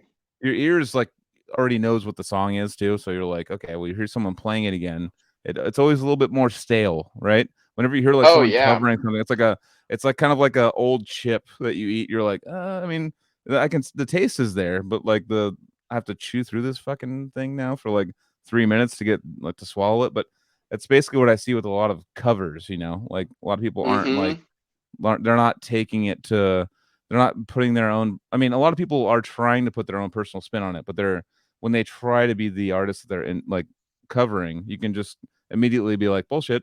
You know, it's like that bullshit card comes out like immediately, you know. Totally. Emulation is a great way to develop techniques and skills and stuff, but you're never gonna see like what you're really about until you start like even like just putting your own into it. You know what I mean? Yeah. Like Yep. giving yourself into the music or the instrument is where you're gonna get that, like you're gonna see what you're all about and find your styles and whatnot. We're talking about like feeling and all that. There's like a famous video on YouTube I love. Do you guys know who Derek Trucks is? He's a guitar player. He's like one of those like top dude guitar players. Plays blues really, really well. He's kind of like I think he used to play, or his someone in his family was in the Allman Brothers, or like was like related around the Allman Brothers thing, and he was like a kid around the Allman Brothers, and then he was playing with them when he was like a kid. Yeah. And all man brothers. Oh man, brothers. And then I think he was kind of involved with like some Grateful Dead kind of stuff. I'm not really sure there, but he eventually like started his own thing, and his thing now is called Derek Trucks Band, and Trucks is his wife, and they tour and stuff. They're incredible. So I'll get to this video I'm going to talk about, but I'll talk about my first time seeing Derek Trucks live. Okay. All right. I was living in Seattle, and a friend of mine was involved in this production company that was big in Seattle, and they were doing concerts all summer long. And my sister and her boyfriend at the time were coming to visit, and she was like, "Hey, you guys should come out to this concert in the park." They were doing these concerts in the park all summer, and it was like not in Seattle. It was like in a different little island thing out there, right? And I was like, "All right, yeah, let's go check it out." So we go check it out, and she's showing us around, and she's like, "Yeah, there's like food trucks over there, and there's the band." And like, she didn't really tell us much of the band. The band was like kind of like, people were like, dancing and doing all their like, older people jam band dance and stuff. And like, we're checking it out. I'm like, this is cool. And I start watching the band for a little bit, and it's like a bigger band, and there's Tedeschi's, she sings and she rips on guitar and stuff, but like Trucks doesn't sing, he just plays guitar. And I'm watching it, and Trucks is like soloing. I just kind of caught it at one of those moments, and it was like within probably like 5 seconds, I was like, this is not a normal guitar player. Like, this is not like just some guy who's got a guitar. And I kept watching it, and I was like, this is not. I was like, wait, what's happening? Like, what? And if you watch his style, it's not like he's like doing the crazy shit in the world. It's just like the way he plays it is just like on another level. And then you look around yourself, and everybody's just like dancing, and you're like, wait, nobody else sees what fucking amazingness is happening right now? They all knew what was going okay. on. The people who were at the show, like they're obviously Derek Trucks fans and stuff, but I didn't know who he was. So I'm watching this guy and I'm like, this guy's amazing. Like this is something I've never seen anyone like this before. Yeah, I'm watching him right now. It's insane. Seen anything like it. And I remember on the way home, I was like, I called my mom and I was like, hey, like we just left the concert. Made you call your mom. You're literally like, I gotta call my mom after this fucking gig. Yeah. Dude. I was like, we just saw the craziest guitar player. And she goes, who'd you see? And I was like, Derek Trucks, Tedeschi Trucks. She goes, you saw Derek Trucks? And she starts going on and on and on about like everything he's done and stuff.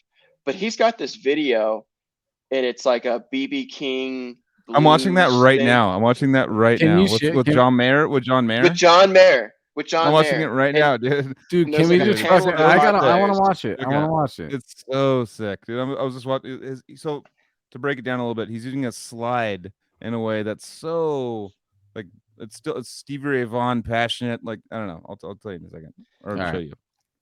But that was insane. I just watched like while you were talking. He's getting me excited on this, dude. I'm definitely going to be doing some homework after this episode on this dude. He's one of the sickest.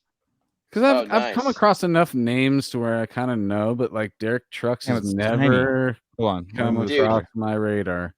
That name. He's got to be like, I don't know how many of these guys are alive right now, but there's got to be like a small group of people who are on this kind of level. There you go. Yeah, John Mayer. John Mayer's so sick. He's so sick. I hear he's really sick. He's so sick. Dude, he's a sick blues player. Yeah. There we go. Dude, he's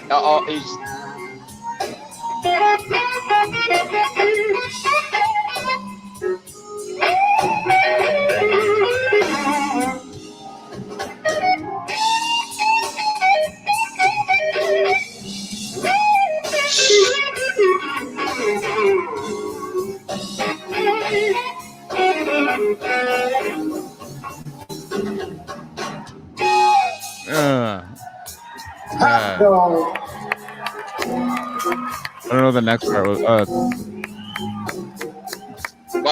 We were just talking about it all being in the hands, dude. That's his wife on the right. I want to see her. She shreds. Look, John Mayer's like, fuck this shit. Like, bring it down back there. Kicking his shoulders, sit back down. I tell you what, it's a good thing that I'm a boy. If I was a girl, every time you started playing like that, you wouldn't have to say nothing, John.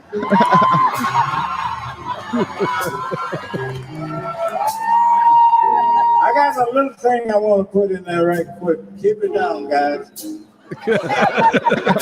Someone a legend. Really loves you. Guess who? Guess who? Someone really cares. John Mayer is like, why the fuck am I even here? Guess who? Dude, he's insane. So your heart. He keeps looking back like, shut up. Give a mic to sing up here. I want it. Right here. Play me that solo again that you did. Here we go, yeah. I see why you married him.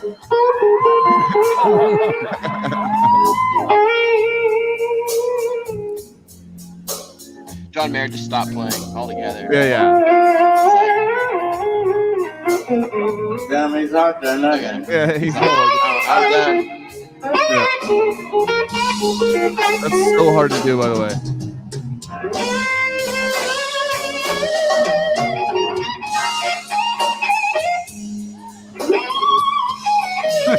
Mayer's like, what the fuck?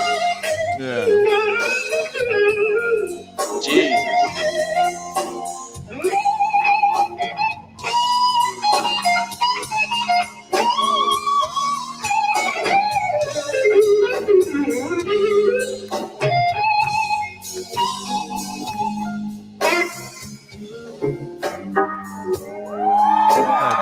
Okay, so explain to that's me. like He's got the slide going, but was it the slide? But he's doing finger slide picking is like Lindsey Buckingham at the same time, like the Fleetwood Mac, like he can do. So he's doing like play with a slide with a guitar, electric guitar for like 10 minutes, and like you'll understand like how hard it is to do that because the clean. slide is just basically kind of simplifying it in a sense, right? Because That there's part, no chords involved. oh no, that part makes sense. But the part that blinds me is the part that he's muting so much things, because there's when you're doing a slide, there's so many notes that could be ringing. So with his palm, he's like That's what muting shit. I'm thinking. And I'm Like, like, he knows how to bend the slide to miss. no, it's his right hand. His right hand's muting things. He's like muting with his right hand because like it's such a noisy thing. If you're gonna be like jumping strings with the slide, that's a nightmare. So the fact that's why John Mayer's probably just like, what the fuck is this mutant? This is insane, because he's playing it.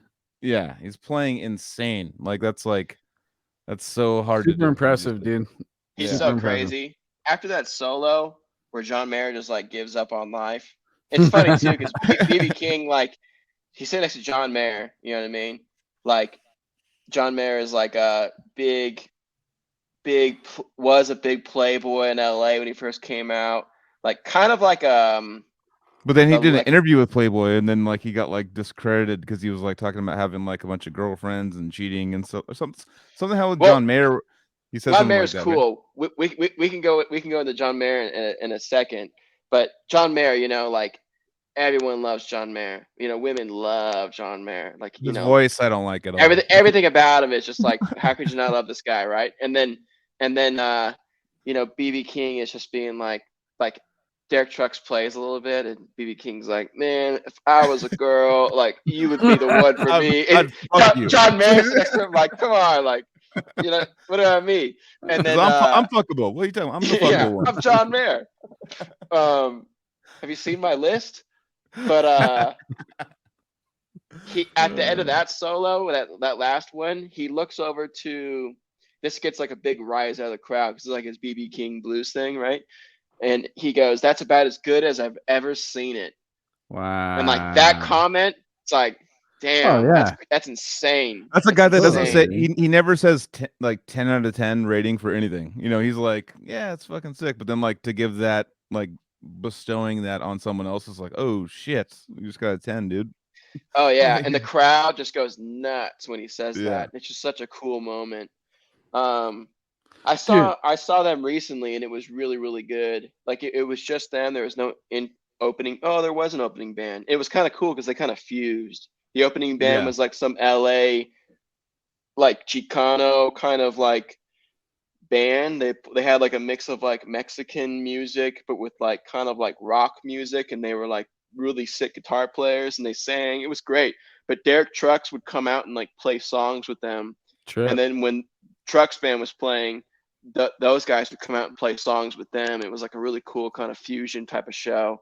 But it felt, you know, it was he's nuts. The only other guitar player, and I still want to get back to John Mayer, you know what I'm saying? But the only other guitar player I've seen live where I had a feeling where I was like, this guy is so good. Like, this guy could just solo all night and it would be a great concert, was the guy in Mastodon.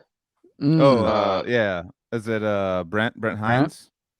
Yeah, the guy with the beard. That dude, like, I like Mastodon, and like, I went with my mom, she likes Mastodon, and we like, you know, we like a lot of their songs. They write great songs. And, you know, you listen to their songs and they got a lot of great solos on the record. But when I saw it live, I was like, wait, this guy is like way better than I thought he was. Like, this guy's awesome on guitar. No, it is one of those live performances that stuck with me for still to this day, is Mastodon. It's funny. Well, for me, it's weird with Mastodon because I'm in love with them now. I'm absolutely in love with them. But when I first saw them live, I was bored to tears, and I never was bored. And I just didn't know their songs and stuff, and I was like, oh, okay, well, they're kind of and they were singing, their vocals were off, and I was like, oh, this is weird. And then I saw them again a few years later, and I was like, all right, like, I know that I kind of get the feel. I listened to a couple albums, I get the feel of what they're trying to do, and I'm like, this is amazing. And I see like probably 30% people in the crowd doing the same thing I was doing. Like, what's going? Where's the chunking? What's going? You know, like at a big metal festival or something like that. People are looking for like the easy like dopamine. They want the quick like the fix. You know, and and then actually knowing them and seeing them live now, I'm just like, oh fuck, like, all right, this is yeah, but there actually is a lot of chunking on those early Mastodon records though too. There's some really heavy riffs on those early records. Well, they have a lot of vocal harmonies and stuff too, so it's like if they I mean, sometimes they were just partying. What was it? Life's Blood. Life's Blood was the EP before Call of the Mastodon, and I bought Leviathan. I got all that, but then like I had a renaissance with Mastodon when Blood Mountain came out. Oh yeah, that was huge. When Blood Mountain came out, I totally fell in love with them, and they're one of my favorite bands. It was like one of those baton passes that made sure that me as a Mastodon fan would continue moving with them. You know what I'm saying? Like that. Yeah. That might not happen with other bands that continue. Like there's a lot of bands that we actually are like, oh dude, Metallica first 4 records or 5 records and then you're done.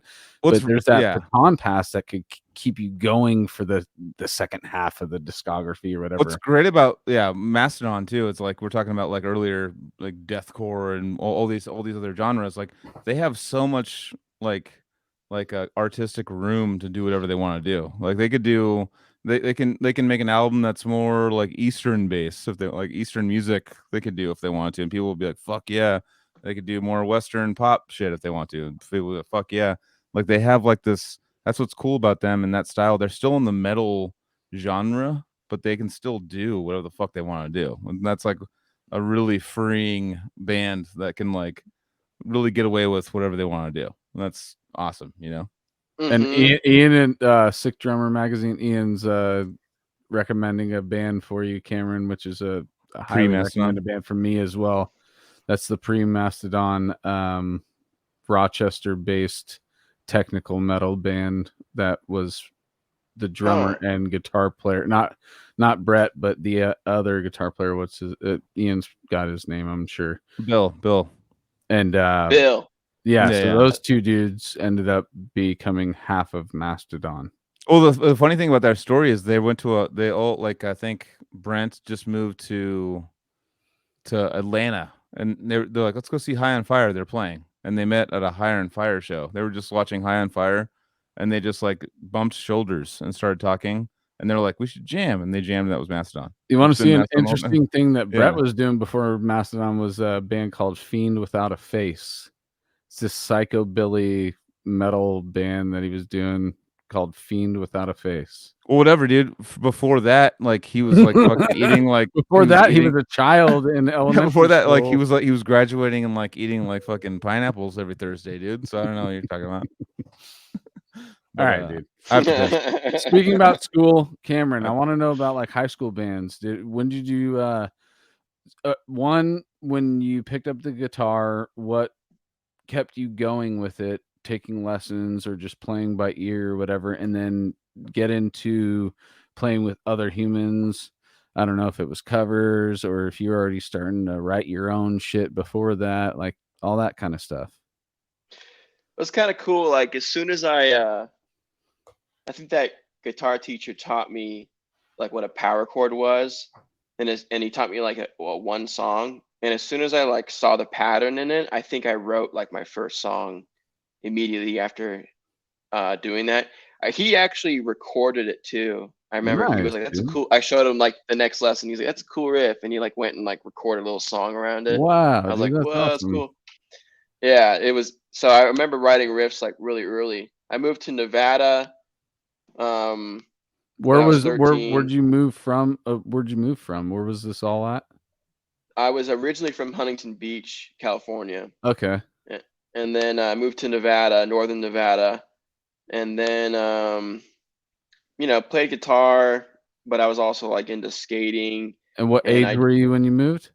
13. 13. Okay. And I did my buddy was playing football and he like begged me to play it with him, and I was like, all right, I'll do it. And then they were like, you can't skateboard or do this or that because you don't want to break shit. Yeah. And I wasn't even good, so I was like, fine. And then I just started playing a lot more guitar. And I remember like playing Scales over and over and over again, and playing Crazy Train by Ozzy Osbourne over and over and over again. Nice. And then like once I got those things down to where I was like, oh, you're developing some skills, or some muscle memory, I should say. Yeah. That's when I got like pretty good at guitar, or like took it to the next level. And then I joined a punk band. Like I was into metal. Mm-hmm. I was like really into Lamb of God and Dimmu Borgir, and then like death metal, like Dying Fetus, Meshuggah, Were you discovering Morbid all Angel. that on your own, or did you still have the cousin helping you out? The cousin showed me things like Zayo, Yeah, you were saying which that, was like a big Cradle of kickoff. Filth and all that stuff. Yeah. There is this, he knew like one of his friends' brother was a film director, and they did videos for I think I still remember his name. I think his name was like Chris Simmons. He did videos for like 18 Visions and like Yeah. like bands like that. And so I would go on his website and watch a lot of these videos. Got into Hatebreed. I think like I still remember like my first, like when I went to Best Buy and bought like a bunch of CDs that I listened to like a ton on a road trip. It was Hatebreed, Cold Chamber, Zayo, the first two Slipknot CDs.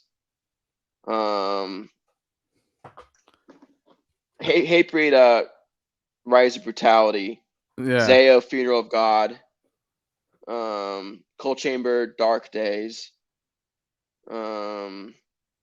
I think I had the first two Lamb of God's record burned.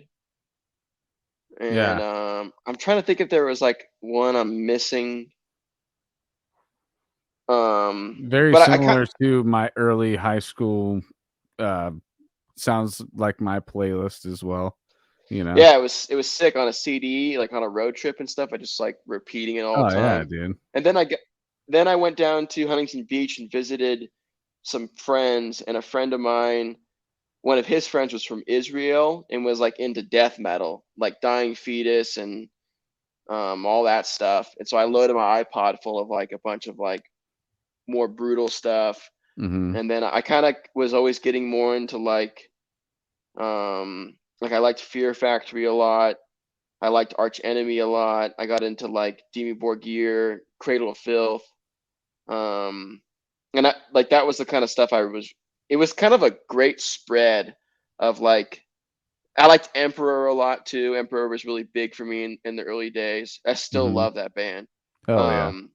Just so good. So good. But they it's a good spread, like of like kind of like new metal type stuff, with Fear Factory and Static X and like Chimera, stuff like that. And then like hardcore, like Zayo and Hatebreed. And then like I don't like Cold Chamber somewhere. And then like death metal, like Dying Fetus and Morbid Angel and stuff. Right. And I didn't really think of any of these as like different genres really. I listened to all these things like they were like one thing. It was I liked before the Mushroom Head a lot too. subgenres and labeling all that happened. It was just I'm sure if I was older, it would have been more important, but I was like in middle school, you know what I mean? Like I was like in 8th grade, 7th, 8th, 9th grade type of stuff, right. And at And there that was time, you don't have that. You don't have the wherewithal to be like, I'm gonna label Lamb of God, because when you were mentioning earlier that you didn't know what to call Lamb of God, when I first got New American Gospel, I had that same feeling of like, what type of metal is this? Yeah, new wave American heavy metal, bro. Yeah, totally. And that's kind of how I put it now. It really is just American heavy metal to me now. But it is. But truly. back then it did have especially on that record, it had something different. But no, dude, like that's going off of your pipeline thing earlier, that's why I won't ever really knock any type of subgenre of metal or subgenre of this or that, because of how happy I am that there is so many different pipelines into getting to where we are now. We're in the underground fucking belly of the whole thing on this podcast, talking about all of it, but it you'll find your way down here in many different avenues, you know? Yeah, and I think labeling things is important because we're basically trying to use we're trying to quantify feelings or observations into language. That's all it really is. Totally. So I think there is great room for discussions around certain things. There's obviously lines that like where it's like, all right, everyone shut the fuck up. Like it's just heavy metal. You know what I mean? Yeah. That would happen a lot in dance music too. This is minimal deep tech. It's like, no, I think this is more techno, bro. It's like, dude, who God, fucking with cares? dance music, I could tell. Probably the Yeah. same thing. It's got really got some transfers. That's a good one. That's pretty good. To go along, we should accumulate all the Frozen pictures. That's a good one. I like that one. So yeah, We completely lost him. Oh shit. So hey Anthony, what's your favorite color, dude? Well, green and gray. Actually, for me, I think for most metalheads, it's green, like dark, like because army pant. Probably Things. that's probably yeah. And then gray is like another, like it's like a black. It works with everything. You can like yeah, that's kind of my. You just nailed Yeah. it right there. Like gray is. He's complete. He's probably gonna come. Hopefully, he comes back. Yeah, no, gray is one of those things you can wear with anything, dude. I got gray. I got gray like a sweats neutral on color right now, dude. Yeah. Actually, you know, another color that I really love is brown. Yeah, that's a Vincent move. He goes more brown than gray. It's funny too. It's like a poop and stuff. You Like just covered in poo real quick. Well, I got my remember when I was selling my BMW. I was like, this is like 2000, I don't know, 16 or 15. And I was like, I just don't want to deal with the cost. And I understand it looks cool, and I got like those sports car, and I'm broke as fuck. It doesn't really make sense, to me, for me to have this. I should probably have a commuter car where I can actually afford not to put premium gas everywhere I go, and so I traded in for to Honda, and I got a Civic, and they're all we have like red or brown. I was like, brown for sure. Like it's hilarious. Like I'm doing brown. Like I'm going from a murdered out BMW. He's coming back to a fucking brown Civic. Like, well, yeah. Not only that, dude. You don't want a red car because that immediately brings attention to you. So if you're going 10 miles over the speed limit, a red car is going to be seen going faster. Yeah. We're just talking about brown cars. Brown cars, red cars. That's actually. Yeah. I don't know. That's what's a brown car. No, I had a brown car for. I basically like had the option. Internet still. We lost him again. He's missing an ear. That's another good one. That's a good one. Oh, you back? You back? Yeah, you're getting frozen in some hilarious poses though. So that's what Good.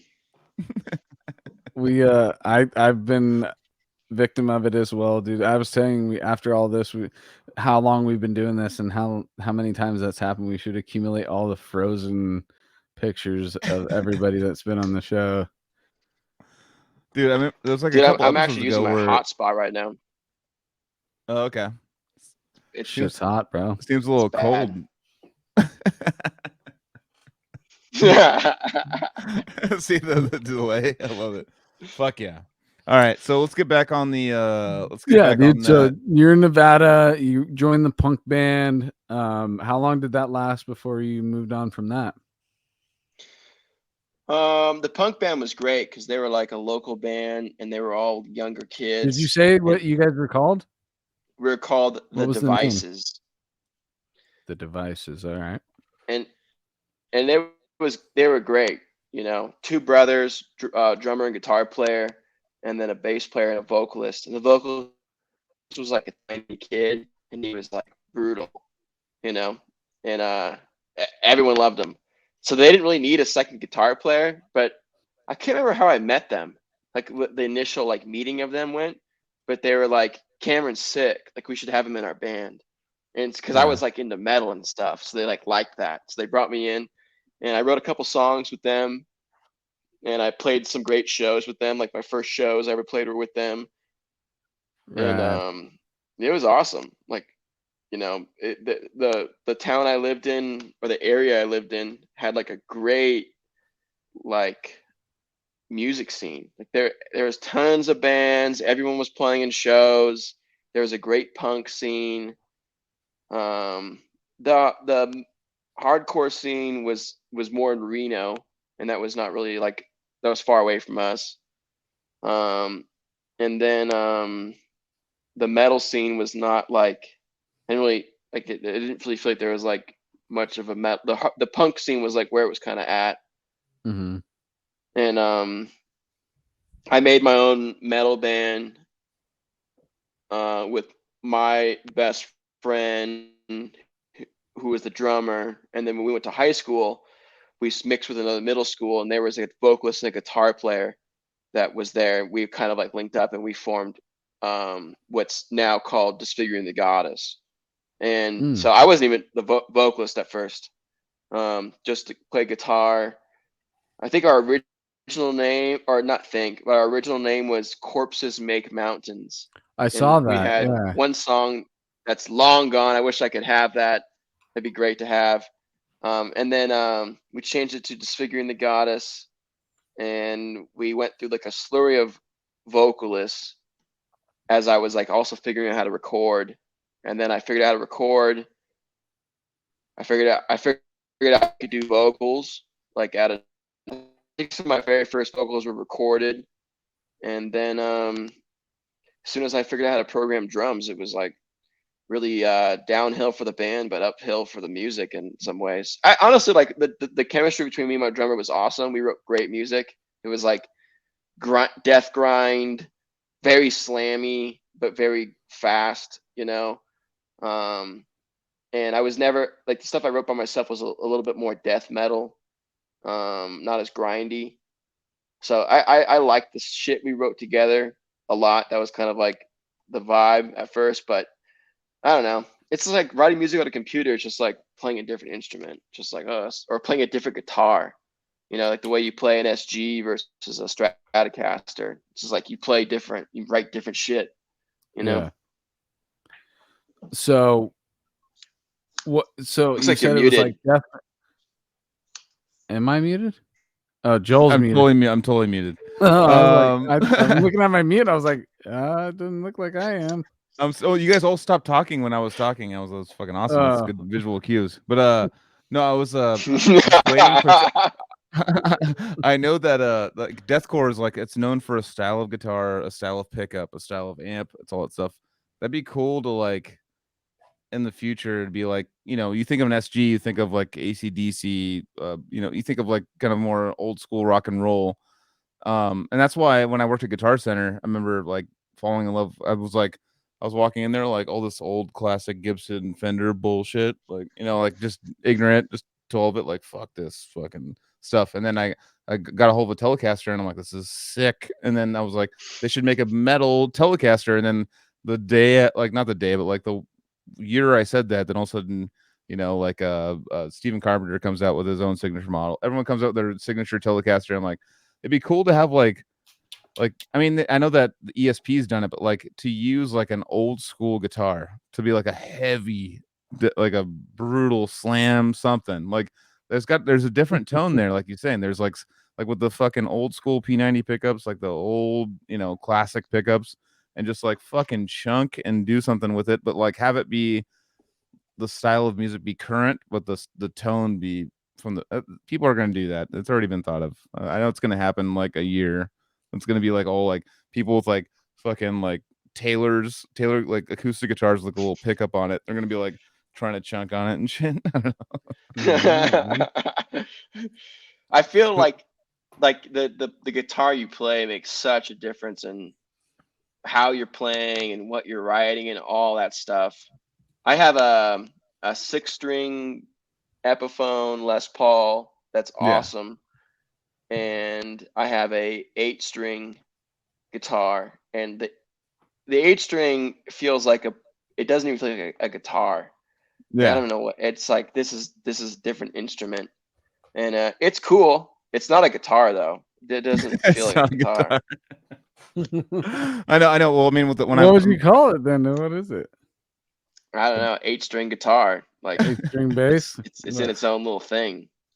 Yeah, it's. I mean, even back in the day, like when I was a kid, getting the 7-string, like and first having that extra string on there, and having your brain have to comprehend. Okay, it's not when you do the open low string, it's not going to be E, like it's going to be B, and you have to like really get around that. Now, like adding another string on that, you're like, oh shit, okay, we have to like compartmentalize. Those 2 strings they're not the guitar. That's like some fun stuff you can do on top of it, but like I can only comprehend still like the 6 strings below, and then like what's above it. I'm like, okay, well, there's some lower fun stuff I can do up here, but like I don't think of it as like like what you're saying. It's not a guitar. It's like some little fun little party favors that you can chug on. It's not the actual guitar. When I first got the 8-string, I would write most of the riffs like really high up on the neck. Yeah, to get notes out of it. Yeah, and if I always looked at it as like you have the option to have these like lower sounds, but yeah, kind of really try to utilize like the middle of the neck, or like the higher up on the neck. And then that was like coming from playing a 6-string, like just like you said, like trying to work your way around this instrument, right? And how to write music with it and all this stuff. And later on, I took a break from playing guitar for a while. And it's kind of funny too. Like sometimes I feel like when I take a break from guitar and I come back to it, I'm like better sometimes. Refreshed. Like, you're refreshed. Yeah, it's refreshed. definitely. Yeah. And when I came back to it, I played the 6-string mainly. And then when I played the 8-string again, I was like so out of rhythm with guitars. I just like played it as like a big ass guitar. Like I was like, this thing's huge. No, I know. I remember I bought these cabinets off this guy. It was like he's like, I was buying just a 212 Mesa is what I wanted to buy, but he also was like, hey, I'll throw this 412 in. They're $1,500 like new. He's all, I'll throw it's a cut in the the grill whatever thing for $300 more, and I'm like, well, fuck, I have to buy that. But he's all, you want to try it out? I'm like, cool. And he just hands me this like 8-string guitar. I'm like, and I'm just picking. I'm like on the 8th string, and I'm just picking the 7th, and I'm like, my brain's like not put it together yet that I need to like the right hand with the left hand. I'm sitting there like hitting power chords. I'm just like muting it. I'm just like, because like my brain's like going towards the wrong strings. So right. It's everyone totally plays like 8 different. Like 7 feels like a guitar still. Yeah. Yeah. But yeah. when you throw an 8 in, everyone plays them differently. Yeah. Like the way Meshuggah plays them is so unique. And then I think another great band that plays them is After the Burial plays them really unique. Oh yeah, I've toured with them a couple times. They're awesome. Play like a whole song that sounds like it's like proper like E standard song, and then like 3 minutes in the song that'll just be like boom, and like and they start playing the heaviest shit you've ever heard in your life. Yeah, exactly. Activated. Yeah. I've always like, you guys sleeping for a second? Boom! Like hit the fucking low one. Be like, what's up, dude? Fucking only cats can hear this because it's so low, dude. Only dogs. It's like a dog whistle for deathcore metalcore. It's a dog. Yeah, it's a dog whistle for metalheads. Dude. That band is so great. They are. No, I love them. They write such good music, and I think the way they so many assets of songwriting in metal is so great. I think, aren't they on tour with Spirit Box or something coming up soon? I think so. I just saw them. Tour. Actually, I saw them about a year ago. They were coming through town, but it was actually a heavy show. It was the show that the day that Trevor from Black Dahlia passed. Yep. So it was in Santa Cruz, and I was like, and I remember they hit me up, and Die Hard is Murdered dude hit me up and was like, "Hey, what's up? We're in Santa Cruz. You want to come hang out?" And I'm like, "Sure." And I was like fucking stoked. And then literally probably 7 minutes later, I got the "what the fuck" text, and then that whole screenshot, of like what's going on. I'm like, no, that's not. This is all bullshit. Like this is not real. And yeah, I went. They were, and then they gave like after the burial. I posted it on my Instagram, like the speech that he gave, and I was like sitting there like fucking. I've been crying all day, and I was like, I'll still go because my friends are in town, and I kind of want to like. Sorry to bring it all down, Jesus. But like last time I saw them though was that it was the day that happened. So it was like we were all just like disheveled, like going to the show. Like, why are we even here? Like, what's going on? I don't understand anything. Like, I literally showed up to their show and I was just in the corner, just like with my head down. Like, I might need to go home. This is not like a good place for me right now. And but we all like embraced just like the positivity that guy brought to our lives, and turned out to be a really cool show. And then I got COVID right after the show. So anyways, that was the most non-uplifting. It was like a fucking like a cock teasing story. It's like up down up, it's like, up. No, Wait. we got no up at the end. What are we talking about?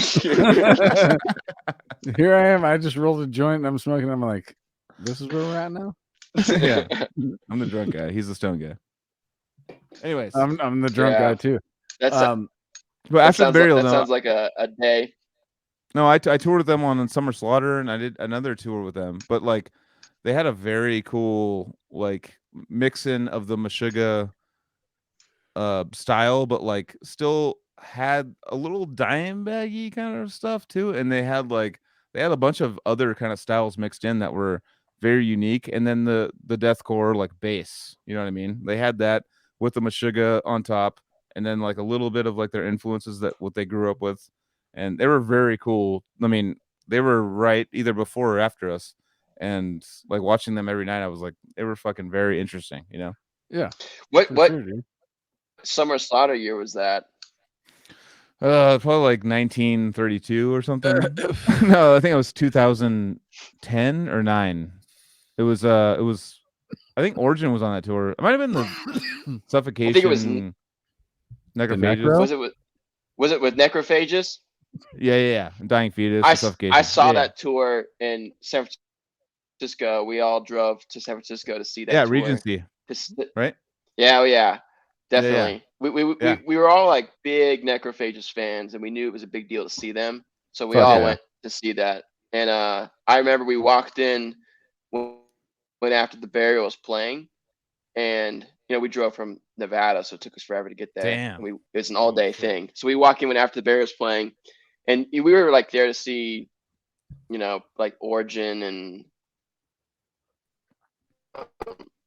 Face and stuff, and I remember, like not really being familiar with the burial.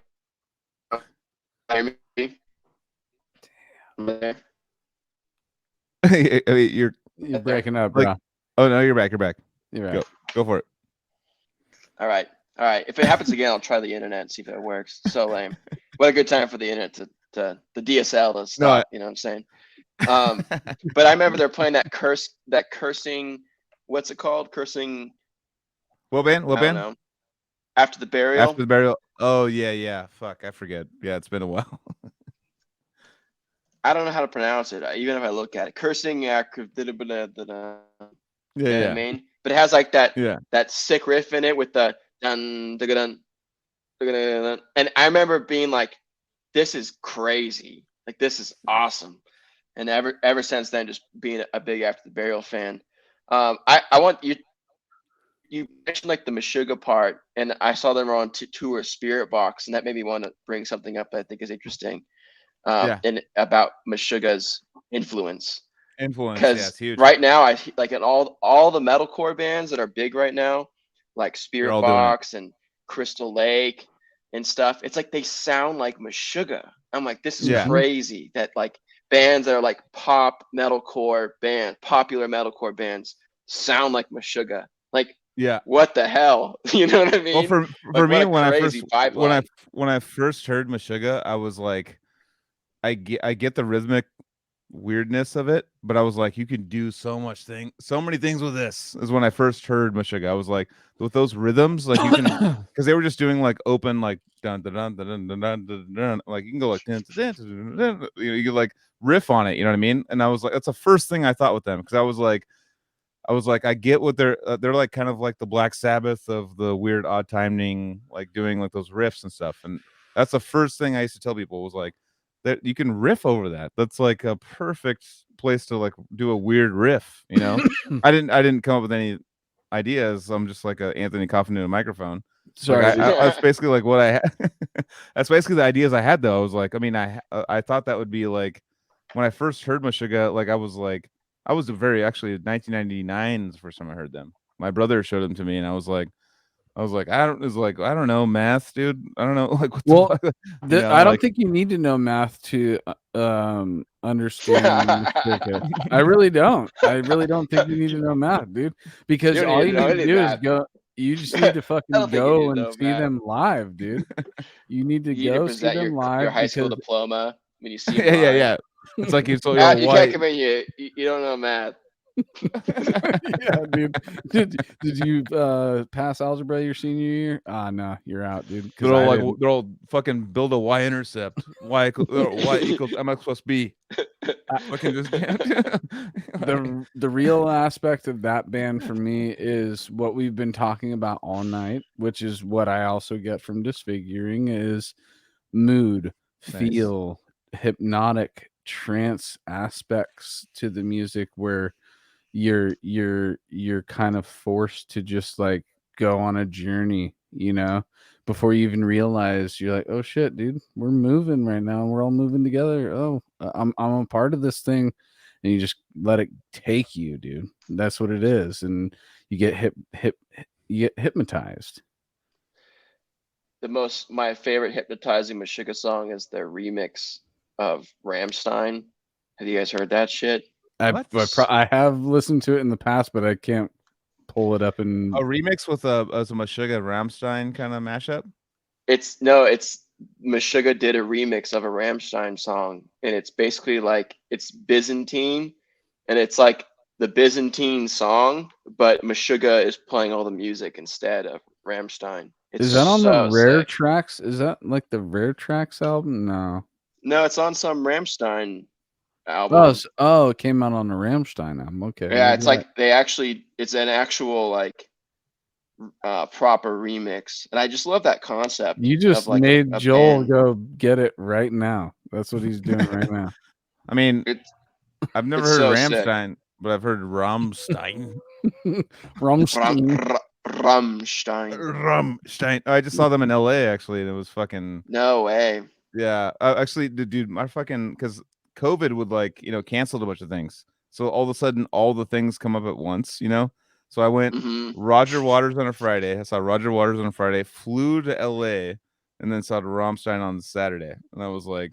My brain was like, all right, the two best live shows that are available. Like, I'm done for like the rest. I just don't need any more concerts for a while. I'm good. Like, Rammstein was like, I mean, my buddy like helped co-tour manage them, and it's like around $2 million a night for their. So like, sick. What the fuck? I know. They're like, we got flagged. Actually, one of our episodes got flagged because we were showing footage of a Rammstein show being set up. Yeah, and just that video on YouTube got us flagged. Takes 6 days to set up their stage. That's awesome. Dude? I know. It's like they're just going like the biggest you can go. Like, so that's crazy, dude. Because that means that you play if it's every night that they're playing, they come to the next. They have gig. They have two full stages. They've already had a crew setting up for 5 days before they even got there. No, they have 2. So they'll do like 2 shows in a row. So they'll do like they have one like set up for the whole like setup, and then they'll have another crew doing the next. So their tour isn't like date after date after date. It's like here's 2 dates, and then a few days, like 2 or 3 dates, another 2 dates. Yeah. Okay. For sure. Yeah. They're the sickest band, and so many. They're bigger than Metallica. Family Values tour. I got a fucking. I think they are. What? I would argue that I would argue that they're bigger than Metallica. Rammstein. Like the tickets sell out so quickly. Damn. I mean, nowadays, for selling concert tickets, they're bigger than Metallica. That's a big Metallica, statement, dude. I mean, I hate being right all the time. Metallica's played on all 7 continents, dude. I know, but they've also been around since you were fucking in diapers. I'm talking about right now. And Rammstein hasn't. Well, I'm talking about selling tickets right now. Is my only point. Like, yeah, for sure. I mean, Metallica's automatically charging tickets. Like, oh yeah, $400 or $500 for a ticket. That's what Metallica's doing right off the bat.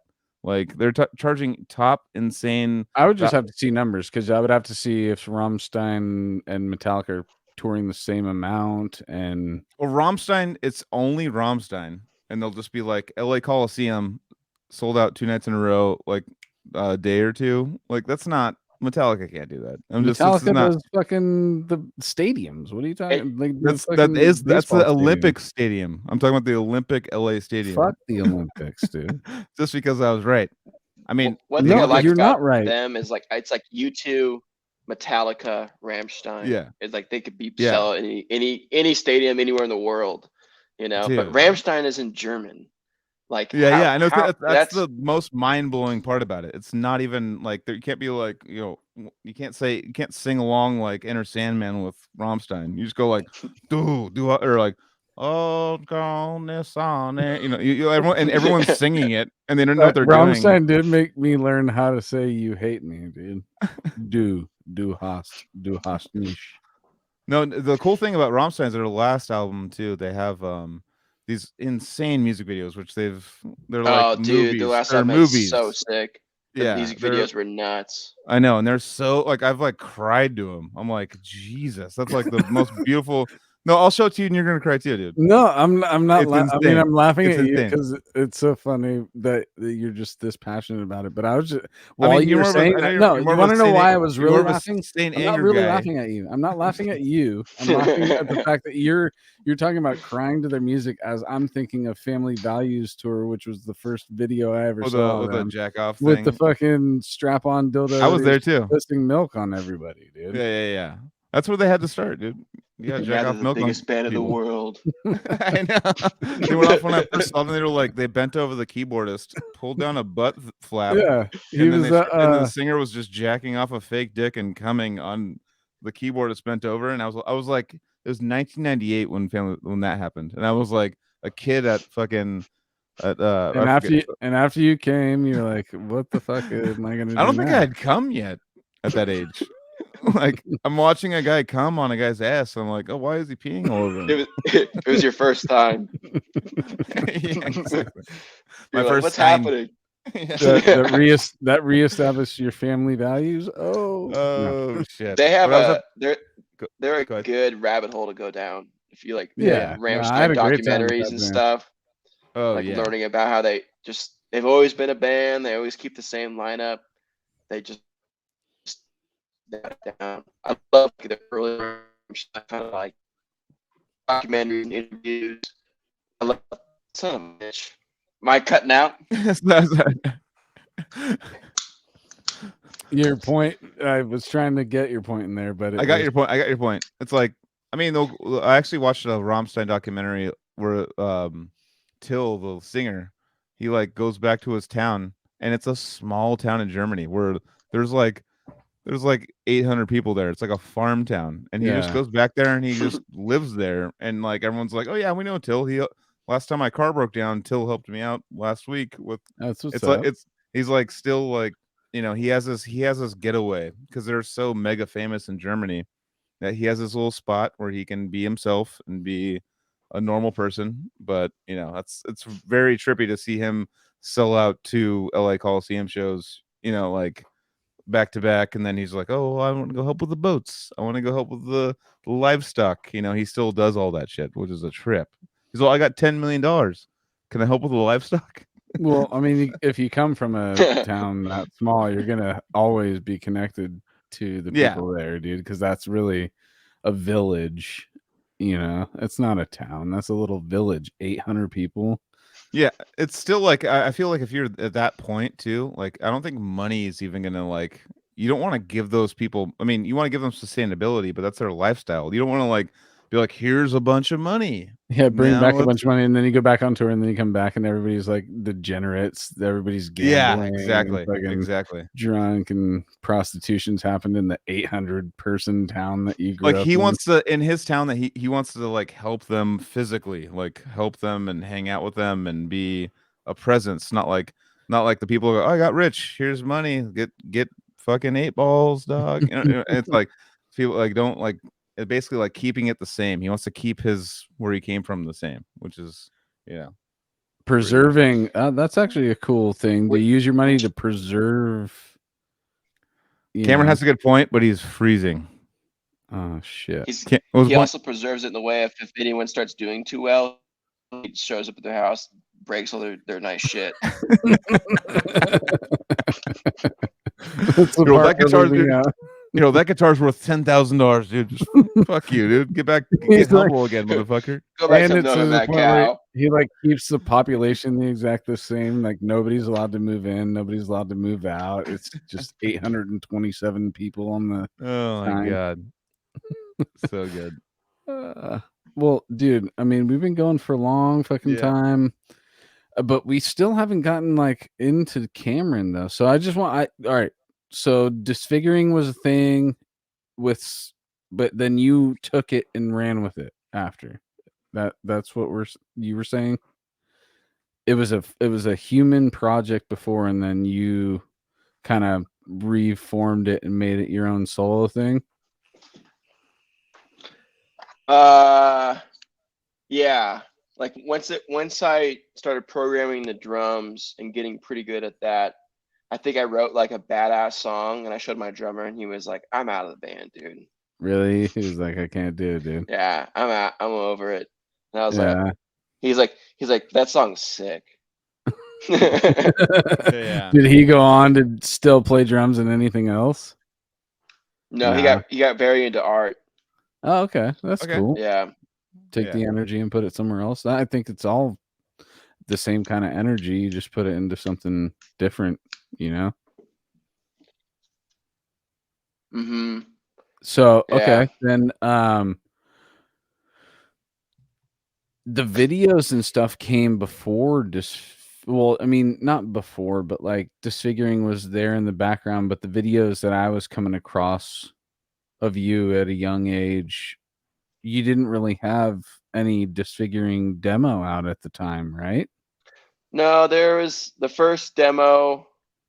There's actually like a earlier demo that I found. Actually, someone had it and uploaded it, and these demos didn't have any of my vocals on it, and they had live drums. And then there was a second demo that I recorded that I did vocals on all the songs, and there was 2 songs with 2 vocalists. And then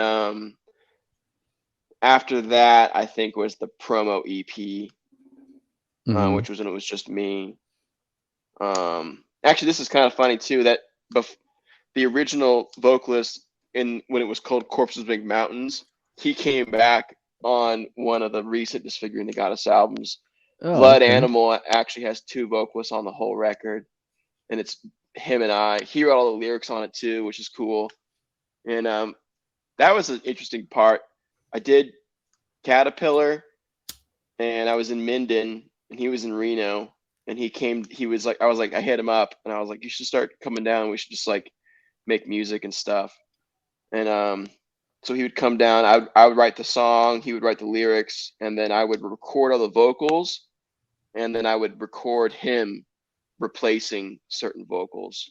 And towards the end of that is when I started using like the more sample-based approach, and then that's how I wrote Soothe, was after that. So it's funny because the real order was Carnival, Caterpillar, Blood Animal, Soothe, but the released order was Caterpillar, Soothe, Blood Animal, Carnival.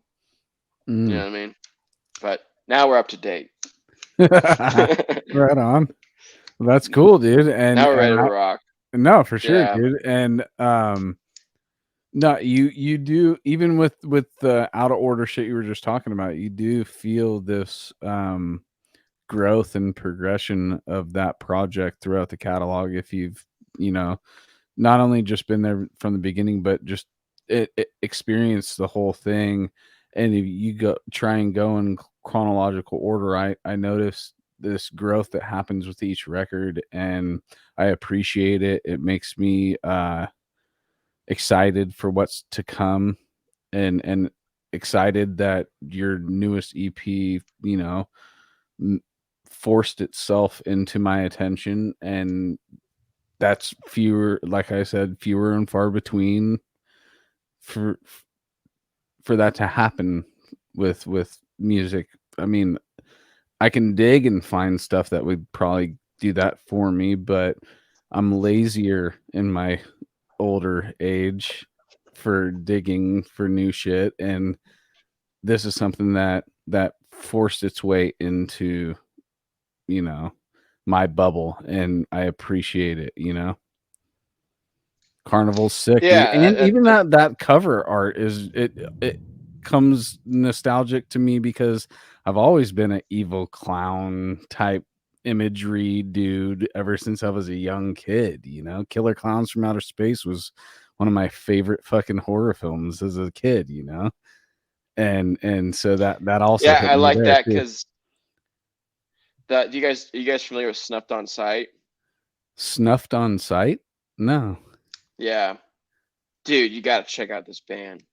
Okay. They're awesome. They're great. Super cool. They're from the Bay Area. Oh shit. I should definitely know who they are then. They got great songs. They're just rad. The main well, it's like there's a main guy, but now there's like, I guess, like two main guys. Well, I think it's the guy who does the vocals writes all the guitar and writes the songs, but he lives with his guitar player now, and they're awesome. Love those guys. Shout out Seven Nice. and Waleed. And one of their themes was like no clown shit, right? That was like the big theme they're always pushing, like no clown shit. It was like a picture of like someone like stomping out a clown or something. And I'm like, oh man, I think that's like I'm gonna push into the clown shit. Yeah.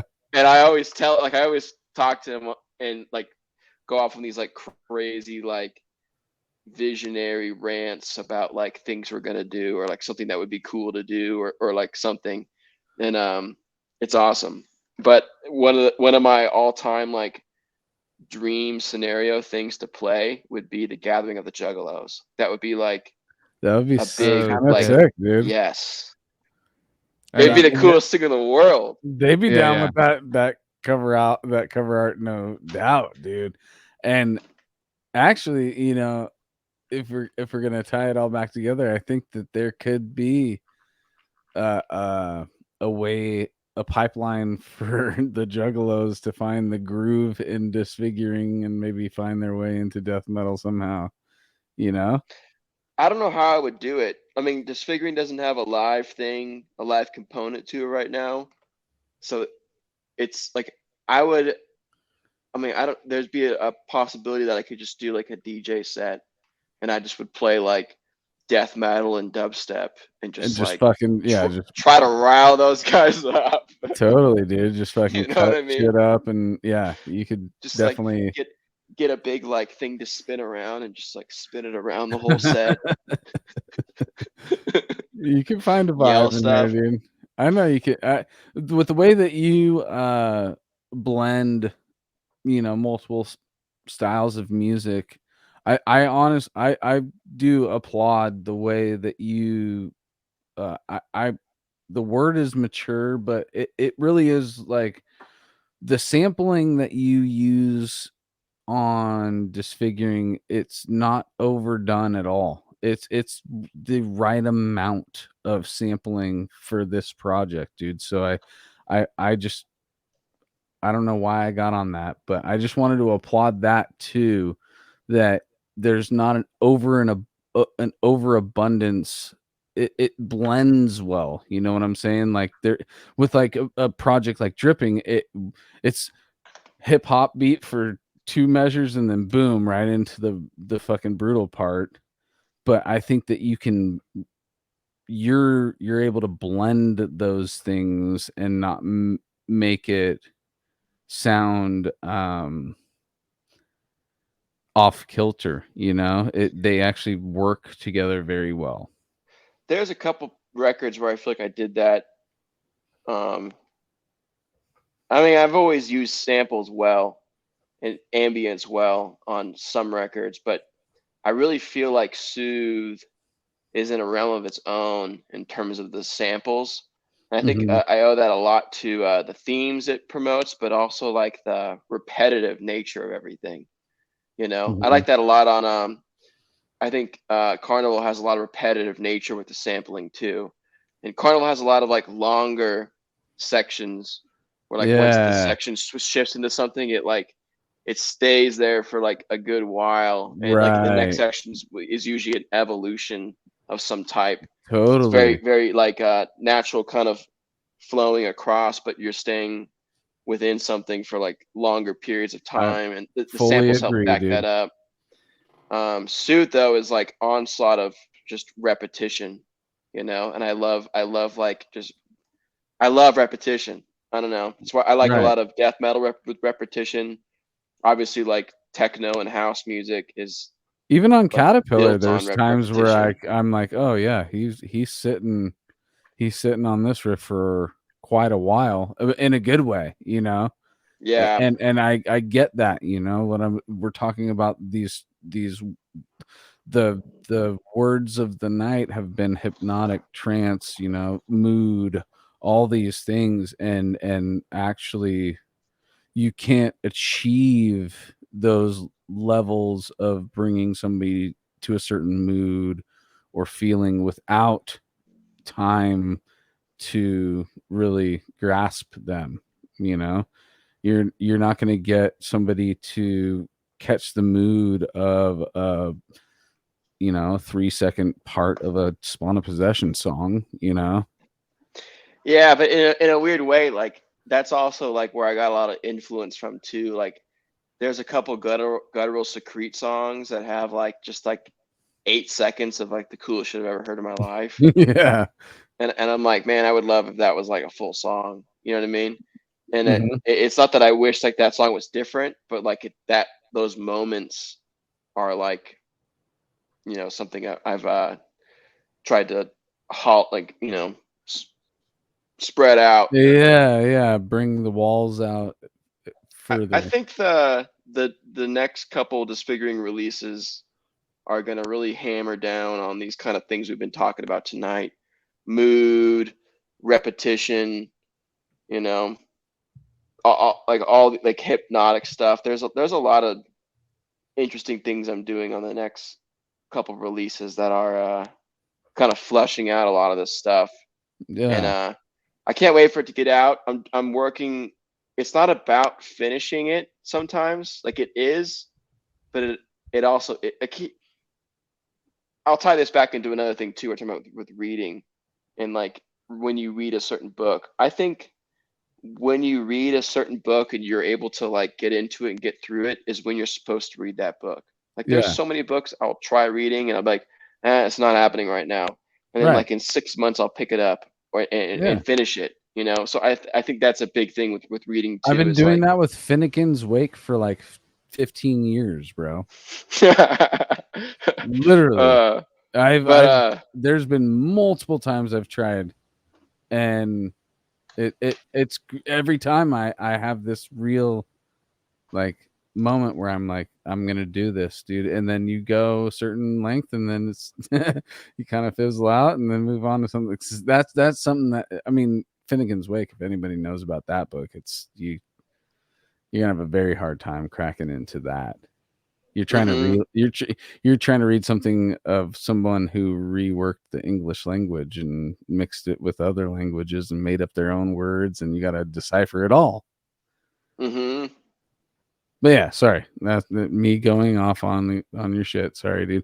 But you were talking about you were talking about reading and how, yeah, and I totally feel with that, dude. Like I've gotten to the end of books finally, and I was like, that was when I needed to finish that book. I totally feel that, dude. And there's a big thing with that too, in like certain books where like I feel like I will reread the same book multiple times, and sometimes it feels like I'm reading a brand new book each time, just because different things jump out to me. Oh, And those things totally. that jump out to me are the things I really want to like sit with at that period or whatnot. But how it relates to like getting music out and stuff, especially with Disfiguring, and I think you could tip a big hat to this with Carnival, is like the record is done when it kind of needs to be done, and if that's in 2 weeks since its conception, there it is. Or if that's in like 5 years after it was originally wrote, like Right. that's fine too, you know. And sometimes it's nice to have different things you're juggling with that in mind, where you have like different projects you're kind of bouncing around between. But you know, the next Disfiguring stuff is I have the next record written. It's in mastering right now. I'm waiting. I check my email every day, waiting for it to get back. And then there's like a 2-month delay between distribution to get all the assets together to all the marketing drivers and everything, so that the Right. distribution company can push it accordingly. That has to do with me being. You'd have to deal with that if you were not if you were, you know, on a label, but being independent, I act as my own label. So I work with my distribution company on Right. getting all this stuff in order and whatnot, and that takes a little bit of time just because of the delays. Like if I submitted something for Big Chocolate February 7th, it comes out in April, you know, so it's a little Yeah. bit of a jump. So my plan is to kind of have the music done and in there, but then there's like you kind of need to feel it too. Like I know I have the next Disfiguring record after this one. Kind of, I'm leaving some room to write for it still, but a bulk of it is done already, and I'm trying to kind of slow down on continue writing it, because I don't want to get too far ahead of myself, because I want to be inspired by the feedback and the way it feels and stuff. But I Right. also know that's also total bullshit. Like I know if I wrote songs every day, they'd all be sick, you know, and like I don't know, like if I know if I just keep writing, it'll all be good, right? But Right. I don't know. No. There's a point though, like with Big Chocolate, I'm like 5 records deep right now, and it's like I just need to like get this shit out, and you know, I don't want. I have my mastering guy right now has 3 records on him, and he's, you know, like 7 weeks out, like kind of busy right now. So it's like I'm trying to feed him as much as I'm feeding myself, and to keep Yeah. this system kind of rolling. And you know, Carnival and Dubstep for Moms were kind of like the primers in a way, and I'm really happy with how they've turned out and how they've been received, and kind of how it feels to like be getting back involved in like the community and the culture, you know. And Right, dude. yeah, And that that's you know, that's why I'm stoked to be on the Cali Death podcast right now. right on, You know, dude. And appreciate that's you guys really exactly having me out. that's one of the reasons why we keep doing this thing for as long as we've been doing it now, is because we're all feeling that same feeling of it's a new re-energizing aspect of us, you know, more OG style dudes, but still like that middle generation where we are far from being done, you know. We still Hmm. have plenty left, and the folding in aspects of just the whole community is inspiring to me, and it's probably inspiring to you, and our stuff that we've already done is starting to re-inspire us to do more. And Yeah, dude, I love this. You're not the first person from our, like the older generation that's told me that they're feeling like re-energized to continue and make more at this moment. So I love it, dude. I really do love witnessing what's going on. I feel like there is this bubbling up aspect to something that may have been a little bit dormant, in the past, but we're starting to feel like, hey, we got to continue making shit again. And you've never stopped making shit, so I'm speaking for me with continuing to make shit. We finally got something out in 2020. Now we're trying to do something again, and it will happen. But yeah, you're an inspiration, Cameron, and I want anybody who hasn't listened to anything that this man's involved in to do your homework after this episode, because you're in for a treat. You like brutal shit. You're gonna go down a deep fucking brutal crazy rabbit hole with Disfiguring the Goddess, dude. But yeah. Thank you so much. That's awesome. Yeah, dude. No doubt, dude. And that's exactly why I wanted to have you on. I appreciate your art, everything you do, and good night to everybody. Yeah, I would love to come back on too. Like I like doing this stuff. It'd be great. Oh yeah. Like I get along with you guys real well. Like you guys. I thought Totally, this was super Cameron, fun. dude. You're welcome back always, dude. And with the way that you're putting music out, I know you're gonna have a lot more to talk about very soon. So yeah. we know you'll have plenty to talk about, dude. So there's no issue with you coming back on, dude. Yeah, next time I hope we could talk a lot more about stolen babies. Yeah, dude. Dude, what's funny about me in this show is that I'm the weirdo. I'm the weirdo on this show where I like to experience or experiment with like the weirdest fucking types of music, dude. And I've been like that my whole life, dude. And Stolen Babies was one of those groups that I came across, and motherfucker. So anytime those types of bands come up on the show, I get all excited, and these guys laugh at me. But you made my penis grow just a little bit when you said it. Fuck yeah, solid 3. Stolen babies. None of them were stolen. None of them were. Yeah, I got, actually all 3 of my babies were stolen from me, technically from my wife's vagina. All right, guys, have a good night. Hey, and we will see you next week as always. Yeah. We got to do the plugs one more time, dude. Cameron, where you want people to go again? Cameron Art at www.comment. Make sure to drink Battle Ready Coffee. That's battleroastedcameron.org. I think we have big cartel podcast fucking coffee. CAMERONARGON.com. Put the www dot in before that. Yeah, I programmed it myself, so you gotta put the www. That's what's fucked up.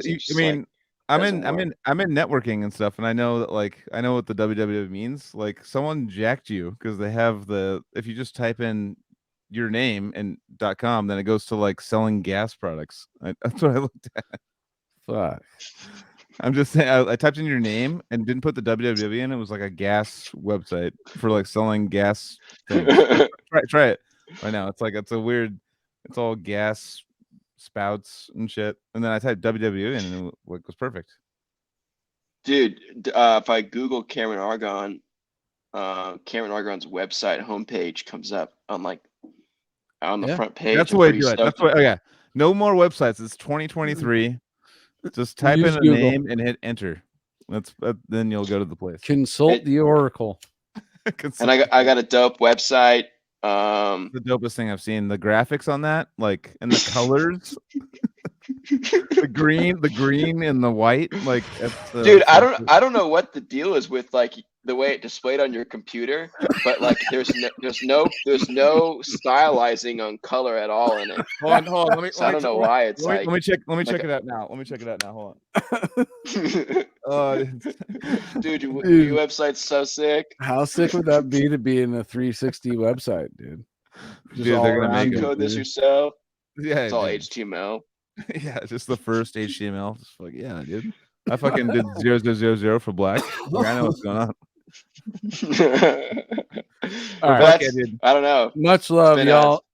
Battleforgecoffee.com. Boom. Get your coffee there. Battleforgecoffee.com. Get your t-shirts there. Sick dude. Sick dude. Metal for moms. Dubstep for I'm moms. just cooking all the things. Everything for moms, dude. I mean, all our moms, they deserve Gangbang everything. vocals. They don't deserve gangbang vocals, guys. Our moms is do not what is deserve happening? gangbang vocals. All right. SavagePeople.net. All right. That's from fucking 2 episodes ago. That's hemorrhage. I SavagePeople.net. know. All right. Whatever, dude. I'm gonna Go keep there this one too. for, They I'm got gonna some keep cool this one for a t-shirts. while. This one's a good one. All With right. 4 W's. Hey, All right. Yeah. Cameron, much love, brother. Thank you so much, dude. And yes, Thanks, again, guys. Thanks for you're having me welcome back. on. Shit, man. And everybody Hell yeah, will buddy. be back Bitchin' next week. times. Hell Rock yeah. on. Bitchin' times. Fucking bitching, brother. Party Yeah. on. It's good to be on the Cali Death podcast and showcase my SoCal accent. Hell yeah. Sorry, that's You my know? that's my Yeah, bro. SoCal or just California laugh. But Welcome to Cali Death podcast, bro. welcome all these fuckers over here, fucking Groms, just hanging out, fucking using mics. Groms. Bro. Yeah, Groms. we're trying to chirp into your lobes a little bit. Fucking dick dragging fucking kooks. The rest of the world's being like, what the hell are these guys saying? I know. I love it. There's a guy in Germany going like, what the fuck? Like, what are you chirping He goes in into lobes? work. He's like, "You're a fucking dick dragging kook, bro." Maybe California's not as chill as they say. That's what I'm saying. Yeah, I mean, Nah, dude, we got palm trees, dude. All right, and flip All right, flops boys. and board shorts. All right, all right, guys. have a good night. Thank you so much. Love you Rock guys. on, Good night. dude. We'll keep in Fucking touch. keep bro. rocking. Yee.